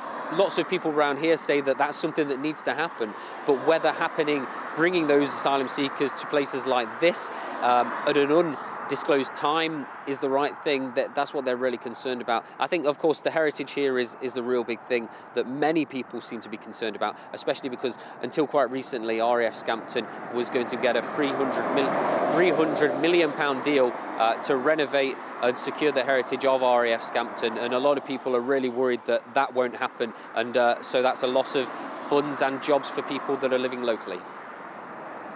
Very, very much for being there for us, frankly, all day, and for people looking ahead to tonight's schedule as well. Nigel Farage is going to be doing big stuff from that particular site on tonight's show, and it comes because this is a massive day. People have been building up to this for a long time, and today is essentially the day because it's been announced that surplus military sites at Scampton, like that one there, and at Wethersfield, which is the one we were at before, will accommodate asylum seekers who get this, and I'm quoting now, enter the UK illegally on small boats. And so some of those sites will have 2,000 people plonked in them. The local population can be around 700, so you've got more than double the local population of people who many would regard as illegal migrants being dropped in. And the jury is still out as to whether or not these people are going to be given free rein in the towns or in the villages as well. Moving on, though. An 82-year-old grandmother has been murdered, sadly, in her own home. And there are talk that basically she might have been robbed for her pension. A case that makes your blood boil. I'm Patrick Christys, and this is GB News. It's all about family, being in people's living rooms, all the interaction and getting to know who our viewers and listeners are. When I was young, my dad used to say, Nana, stop arguing. I wanted an outlet that would enable me to give my opinion. People are going through a really hard time right now, and I know that you don't feel like you're being listened to by the establishment. I came to GB News because it's the People's Channel, and I want the audience to have their say on the events of the day. We're dynamic. We do something different. Democracy shows that the wisdom of the nation is in its people. I get to travel to find out what the story is from a personal perspective. The British people aren't fools. We know when we're not being told the full story. We've got to work out how Britain moves forward from this. It's the best country in the world. The establishment had their chance. Now we're here to represent your views. Britain's watching. Britain's watching. Britain's watching. We're proud to be GB News, The People's Channel. Britain's news channel. Hello, I'm Michelle Dewberry, and you can join me every weekday 6 till 7 on Jubes and Kerr. You're an inspiration to us all. Clip that bit up. Well, you are. That's my ringtone. My political ambitions those days are gone, I can tell you. She's only teasing. Go on. He's probably going to want to lay down now. I'll give him 2 minutes to have one. Let's respectfully disagree. That's what we like on Jubes and Kerr. Come and join us. GB News, the People's Channel. Michelle Dewberry, weekday evenings at 6 o'clock. Start the day with GB News. We catch up on all the big stories you didn't hear the night before. And take a look at what the world's talking about this morning. That's right, Monday to Thursdays from 6 o'clock. It's Breakfast with Eamon and Isabel. Straight after breakfast, join us, Bev Turner and Andrew Pearce. We're going to take you through till noon. We'll be tackling the big topics of the day, including the things that the other channels just won't talk about. If it's happening here. Wake up to mornings on GB News, the People's Channel. Britain's news channel. I'm Simon Evans. Join me on GB News for Headliners at 11 p.m. What's the scoop? I'll be joined by 2 of the country's top comedians. That's right. As we take a look at tomorrow's newspapers tonight. We're going to get into trouble. If it's a big story, we'll be covering it. Spill some tea on him. There we go. But we'll also have some fun. I wouldn't stick up a bank. My father didn't love me. So anyway. Headliners every night from 11 on GB News, the People's Channel, Britain's news channel. We've got a brand new lineup every Saturday night on GB News. From 6 p.m, I'll give you my unique take on the world today. Then at 7, it's me, Calvin Robinson, with my Common Sense Crusade. New to GB News is the Saturday 5. 5 times the opinion. Join us every Saturday from 8 p.m. as we debate the week's stories. With us 4, plus a special guest. And at 9, of course, it's Mark Dolan Tonight. Brand new Saturday nights on GB News, Britain's news channel.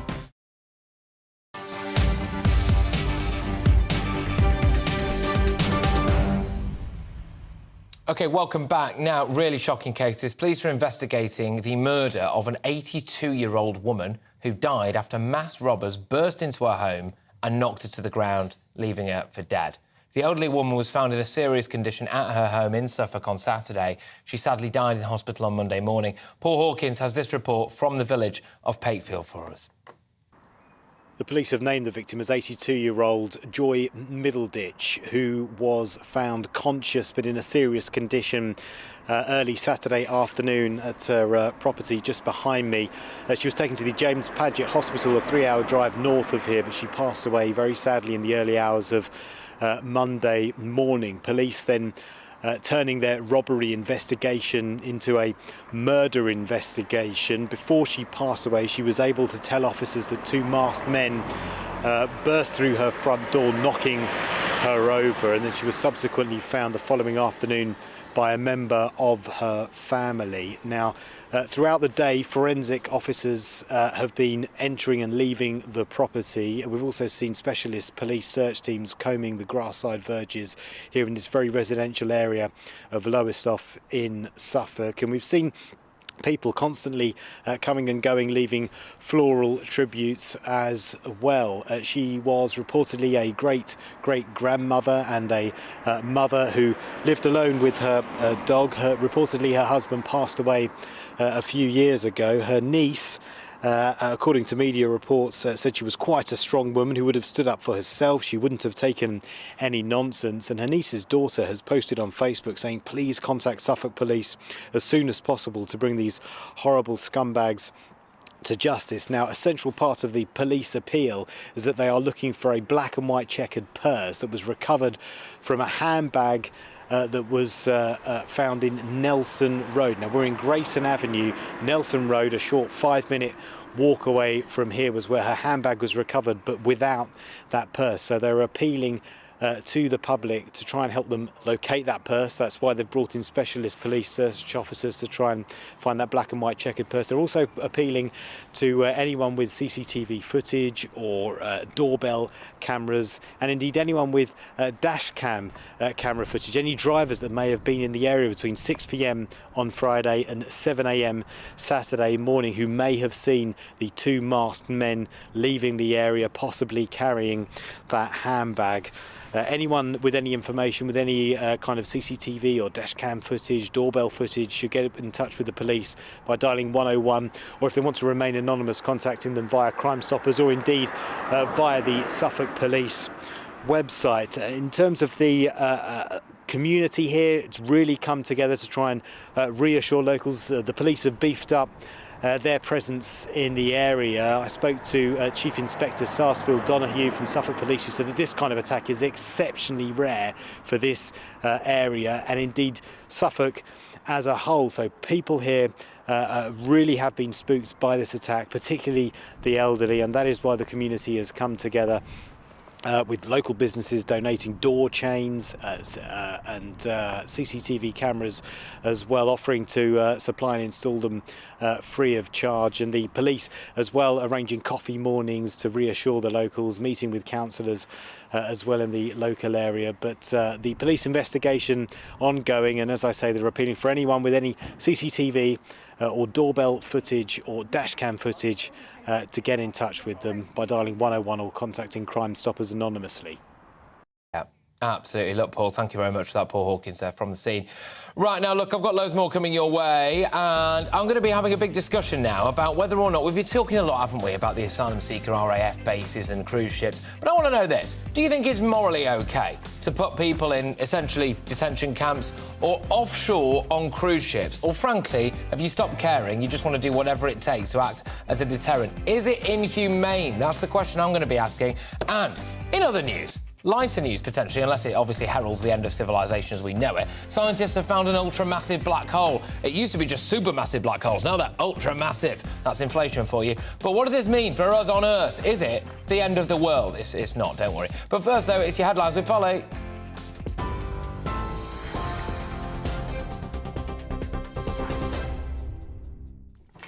Patrick, thank you. The top stories this hour. The Immigration Minister has announced plans to stop housing asylum seekers in hostels and instead place them in disused military bases.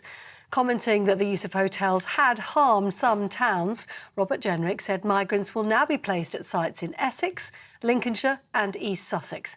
The accommodation will be guarded by 24-hour security and meet migrants' essential living needs and nothing more. More than 1,000 asylum seekers will also be housed at a former prison site. Scotland's new First Minister has announced his new cabinet, with Shona Robinson as Finance Secretary, as well as taking on the role of Deputy First Minister. Humza Yousaf says Scotland's government should look like the people it represents, and that he's proud to have a record number of women agreeing to serve. The 37-year-old says the appointments reflect his commitment to a radical, ambitious and progressive agenda for the country. Our immediate priority will be to tackle the cost of living crisis, to make sure we continue to invest in our public services and to progress our wellbeing economy. And that is going to be the team that is going to help me to deliver that. A number of new faces, some real energy and also a mix of experience as well in that cabinet that I hope to lead. And the Conservative Chief Whip says Julian Knight will not have the party whip restored after further complaints have been made against him. The MP for Solihull demanded the whip be reinstated after he was cleared by police of a serious sexual assault allegation.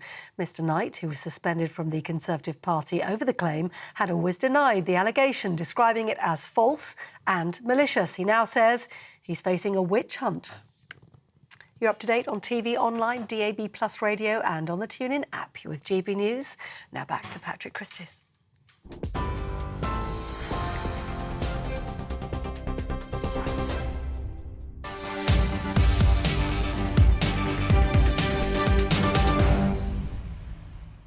OK, so it's day 3 of that high-profile court case between Prince Harry and the publisher of the Daily Mail, at least the preliminary elements of it. The Duke of Sussex, Sir Elton John and others are accusing Associated newspapers of breaching their privacy through phone tapping. Who better to talk about all of this than our national reporter, Ellie Costello, who joins us now from the steps of the High Court. Ellie, what's the latest? Well, good afternoon to you, Patrick. And there was no Prince Harry on day 3 of these preliminary hearings, this privacy case against Associated Newspapers. It's the first day in these preliminary hearings where Prince Harry has not been sat in the courtroom. But many of the other high-profile claimants were in the room, including the husband of Sir Elton John, David Furnish, Baroness Lawrence, who is the mother of the murdered teenager Stephen Lawrence, and the actress Sadie Frost. So they were all there listening intently, despite the fact that Prince Harry was not. And today, Patrick, the focus has been on the barrister for Associated Newspapers, and he has spent the afternoon trying to get a key piece of evidence that he thinks will be used by the claimants to be entirely dismissed. And that is evidence from a whistleblower, alleged evidence from a whistleblower, a private investigator called Gavin Burrows. Now, he made a statement in August 2021, which Associated Newspapers believe the claimants, such as Prince Harry and Sir Elton John, will be relying on. And I'll share a little bit of that statement with you so you can understand why they might be using it as evidence. I must admit, this is a direct written statement from Gavin Burrows, who says, "I must have done hundreds of jobs between the year 2000 and 2005 for an unnamed journalist when he was at the Mail on Sunday.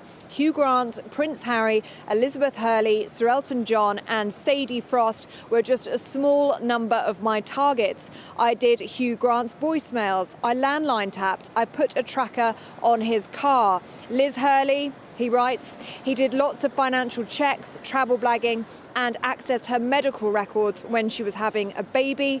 And in terms of Prince Harry, he wrote that he remembers voicemail hacking his friend and doing loads on Chelsea Davy when Prince Harry was going out with her. He goes on to write, "There pretty much wasn't a week that went by during that time when I didn't have a hard wire tap on somebody."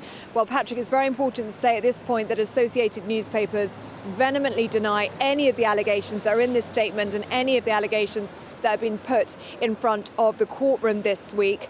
So the barrister focused very much on this August 2021 statement, and he says it's been directly contradicted by a second statement by Gavin Burrows, which was signed just this month, March 2023. And in that second statement, Mr. Burrows, denies he was commissioned to carry out any unlawful activity. So the barrister said that August 2021 statement, where he allegedly admits to this unlawful information gathering, that needs to be thrown out and it needs to be dismissed. But the judge said something very interesting at that point, Patrick, and that was, well, that is a trial point, if ever there was one. And that is what this preliminary hearing is all about. It's basically to establish if there is enough evidence to take this to a full trial, or if there isn't enough evidence, or the evidence is too weak, where it simply should be dismissed. That is what is being argued about in the court this week. And ultimately, that is what the judge has got to decide when the hearing ends tomorrow. Absolutely, Ali. Thank you very much, as ever. Ali Costello there from the High Court, the latest on that preliminary hearing there. Right now, we're going to debate the government's latest tactic to end the migrant crisis. I mean, it's tactics, really, isn't it? Because we've had today that there could be cruise ships, we just haven't got any yet. There might be barges, but we haven't got any yet. But there will definitely be various different military disused bases that are going to be used, including one specifically for people who have crossed the Channel illegally. Some would therefore say illegal immigrants, wouldn't they? But is it morally OK? OK, is it morally all right to put people in essentially large-scale prisons, right, or offshore facilities? Is that morally all right? I'm Patrick Christys, and this is GB News.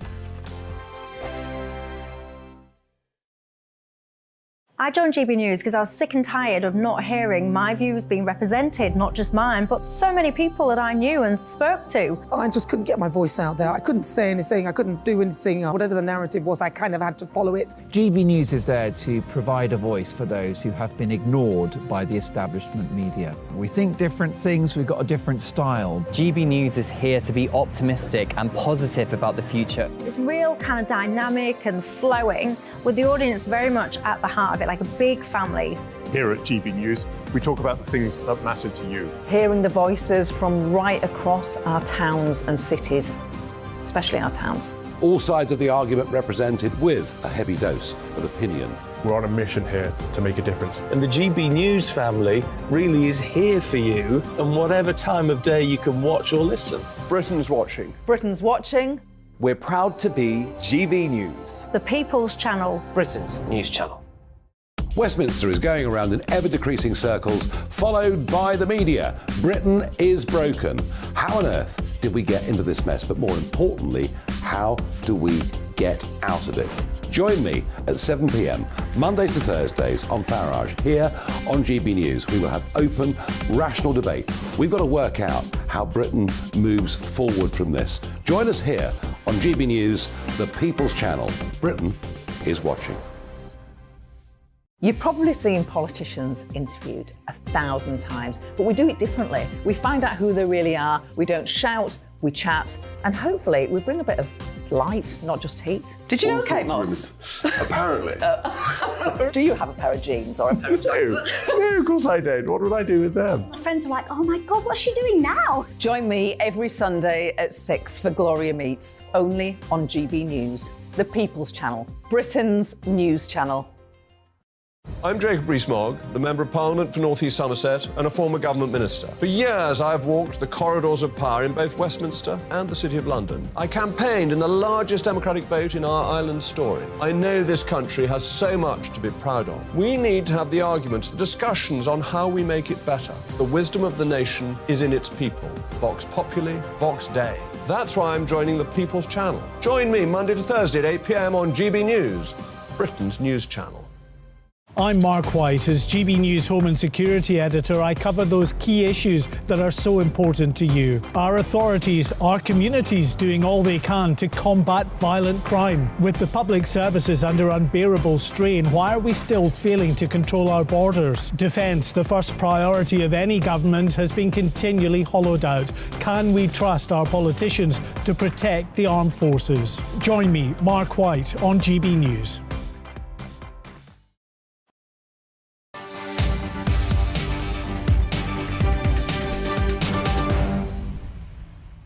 Yes, more now on our top story, and that is that the government is going to use basically military bases, essentially, for asylum seekers, but make sure that they have the most basic accommodation possible to try to deter people from coming here. So that is now another element to this supposed deterrent, which is that we're just going to make their stay here as uncomfortable as possible. Immigration Minister Robert Jenrick unveiled proposals to place migrants at a number of former RAF sites, including Essex and Lincolnshire. Those ones will specifically be for people who came here illegally, illegal immigrants, some would say, to accommodate their essential needs and nothing more. But is this morally OK? And also, let's throw into the mix as well the cruise ships that have been mentioned. Disused cruise ships and apparently barges could be used as well. To shed more light on this, I'm joined now by Conservative MP for Stoke-on-Trent North, is Jonathan Gullis. I'm also joined by human rights lawyer Shoaib Khan. Thank you very much, both of you. Look, Shoaib, I'll start with you then. So do you think it's morally OK for us to be putting people in disused RAF bases and making their stay as uncomfortable as possible, essentially? I don't think it is. No, I think it's inhumane. I think it's appalling that we've been considering these things. I mean, we've seen what happened with Maidstone. We've seen what happened when the Tories have tried this before, and it all ends in disaster. It's a waste of money, and it just increases unnecessarily human suffering. I mean, so many of these people are obviously escaping war zones. They're victims of trafficking, victims of torture, victims of modern slavery. We don't need to be re-traumatizing them. What we need is to be integrating them into society, welcoming them, looking after them, keeping them safe. I think it's completely unacceptable. OK. Jonathan Gullis, I will throw it over to you. What would be inhumane would be allowing people to continue crossing over the English Channel from safe mainland France, where they're not facing persecution, they're not facing war, they're not facing terror. It's perfectly safe to claim asylum there, as well as all the safe mainland European countries they've already come through. And of course, it's entirely appropriate accommodation for people to be used. At the end of the day, we're still putting a roof over people's head, providing shelter, providing sanitary, providing food, at the cost to the British taxpayer. Let's be honest, these people shouldn't be here because they have no need to come across the English Channel when they're already in safe mainland France. So in Stoke-on-Trent, the people have had enough. They want to see the end of the use of hotels. They want to see the boats no longer coming over. And if we have to use these disused army barracks in the years and interim before we get people to Rwanda, then so be it. Sure, if this accommodation was good enough for people who are in our armed forces, or if ever we do decide to purchase a cruise ship, people who are actually paying to be on there on holiday, then why is it not good enough, or could even, in your words, traumatise people who have supposedly fled war? I mean, for a number of reasons. Firstly, I mean, one would hope that, you know, when it was used by our armed forces, the facilities would have been better, the conditions would have been better. Like we saw with Manston, I mean, it's not a new idea. We already had it, you know, just earlier this year and late last year. We saw the terrible, appalling conditions there. And hopefully that's not the conditions that our armed forces were actually living in when they were there. But secondly, on a point just raised by Jonathan, so I just want to say, I mean, of course, it's inhumane that people are forced to flee from France and make their way here. But that's why we need safe legal routes. We need humanitarian visas. Just going to stop you there. All right, sorry, I'm just going to stop you there before I go back to Jonathan. People are forced to flee France, you've said. Is that true? Shoaib, is that true? People are forced to flee. People are forced to flee France, you've said. What are they fleeing? Yes, because there is no other way of getting to the UK. Because that's why they have to risk their life crossing the channel. If we had humanitarian asylum-seeking visas, they could just be granted visas, as we've done with Ukraine, as we've done with a handful of Afghans. If there were those visas available to everyone, then people wouldn't have to risk their lives. OK, Jonathan, we've been going live to a couple of places, including RAF Scampton as well, where some of these sites are going to be used to house people. Some people would say, look, these places, they've just got to do their bit. You know, the nation has got something like 400 asylum seeker migrant hotels. Everyone's got to pull their socks up and get on with it. Jonathan, your views? Well, first of all, I'm absolutely terrified to hear that there is this perception that people have to flee from France. They are choosing to put thousands of pounds in the hands of smuggling gangs. These are predominantly young single men, over 70%. And let's be frank, those who are coming from Albania, a NATO member, are doing so because they don't want to pay the 30 quid to come on a flight to the UK, because they want to dodge border force, because they probably want to end up in criminality. And we know there's large-scale Albanian criminal drug gangs working across our country, having pushed out the Vietnamese drug gangs in places like Stoke-on-Trent, which I've been talking to my local police force about. And as you say, it is entirely appropriate that other areas do their bit. It is unprecedented what we're seeing at this moment in time. But in Stoke-on-Trent, we've got just below 1,300 asylum seekers and economic migrants. 31% of those are in hotels. It is a hotel, for example, like the North Stafford Hotel, directly opposite the railway station, a gateway to our city for 6 million visitors, right by a Levelling Up project, right by a £40 million Transforming Cities Fund project, being undermined, as well as having people lose their jobs, weddings cancelled, people who want to go swimming at the Best Western in Stoke not able to do so, or use the gym facilities there because these hotels have been used inappropriately, and it is simply not right that we carry on burdening the load in one place. Every part of the country has to do its bit. But the key, Patrick, is it must be temporary. We must get people to safe third countries by deporting them. Shoaib, in your capacity as a human rights lawyer, if I was a 16-year-old vulnerable girl and I came to you and said, can I get some legal advice about the fact that the government wants to plonk 2,000 single men who've entered the country illegally right next door to my house, and I feel threatened by that, would I have any kind of human rights case to answer that, do you think, Shoaib? I think it, but I mean, I'm not suggesting that's a good thing. The point is, why are these people not being integrated into society? Why are we locking them up? There shouldn't be 2,000 asylum seekers on one site anywhere. Shoaib, I just want to ask about that. Do you think that there could be, on the flip side of this, a credible human rights case to be had by the people who are going to be living near some of these sites? I don't think so, because no one had a human rights case when we brought in thousands and tens of thousands of Ukrainians. When the Afghans came, when so many other people came, there's no human rights. You know, the human rights of the British people weren't breached then. They shouldn't be breached because we have the Albanians and others coming now. OK, all right, Jonathan, I'll give the final word to you on this. Do you think that cruise ships would be better than RAF bases? Well, I think RAF bases are a temporary measure. I've got no issue with using barges. I've got no issue with porter cabins or tents being used either, personally, because ultimately what I want to see is us getting people deported to Rwanda or to their original country of origin, because they have no need to be here. They've entered the country illegally. The reason that we're not integrating them is because if we do that, we will continue to have a pull factor to the United Kingdom. And asylum shopping is not a genuine asylum. If you are a genuine asylum seeker, you will seek refuge in the first safe country that you come to. That's something Baroness Scotland, the former Labour minister, used to say, and I fully concur with it. All right, both of you, thank you very much. That was a great debate. That is a Conservative MP for Stoke-on-Trent North, Jonathan Gullis, and also as well human rights lawyer Shoaib Khan. Very much two sides to that particular chat, weren't there? Right, now, I don't want to alarm you, so everybody needs to just calm down. But scientists from Durham University have discovered an enormous black hole that might end the universe. No, OK, all right, I did that bit. Anyway, it's around 33 billion times the mass of the sun, but given the fact that I don't think any of us know what the mass of the sun is, that is some useless information for you. Scientists say it's one of the biggest black holes ever found, and the news comes shortly after a hole in the sun was discovered that is 20 times the size of the Earth. I'm starting to get a bit worried myself here. That's expected to unleash 1.8 million mile-per-hour solar winds towards us on Friday. So, are we all going to die? Let's ask an expert now, Dr. David Whitehouse, who's an astronomer and author. Is everything all right? Everything is fine. These are dramatic events that happen fairly regularly. We've lived through them before. We will live through them again.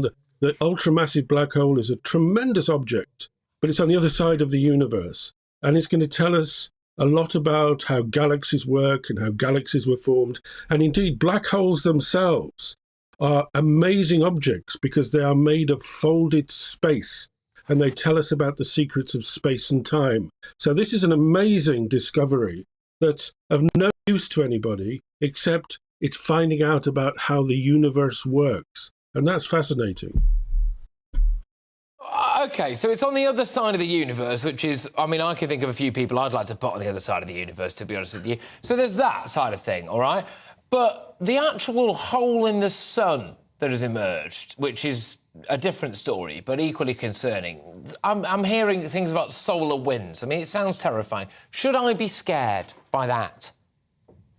You shouldn't be. You should be fascinated. Right. The sun is an amazing object. It's 1 million miles across. It's a hot ball of gas.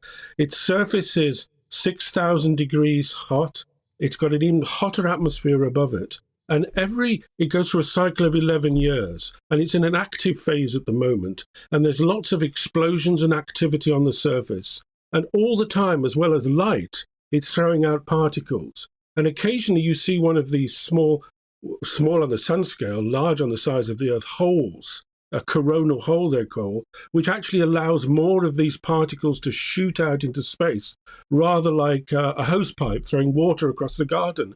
And if we line up with those particles, they strike the poles and cause beautiful northern lights, which we've seen a lot in the past few weeks as the sun's going through this active phase.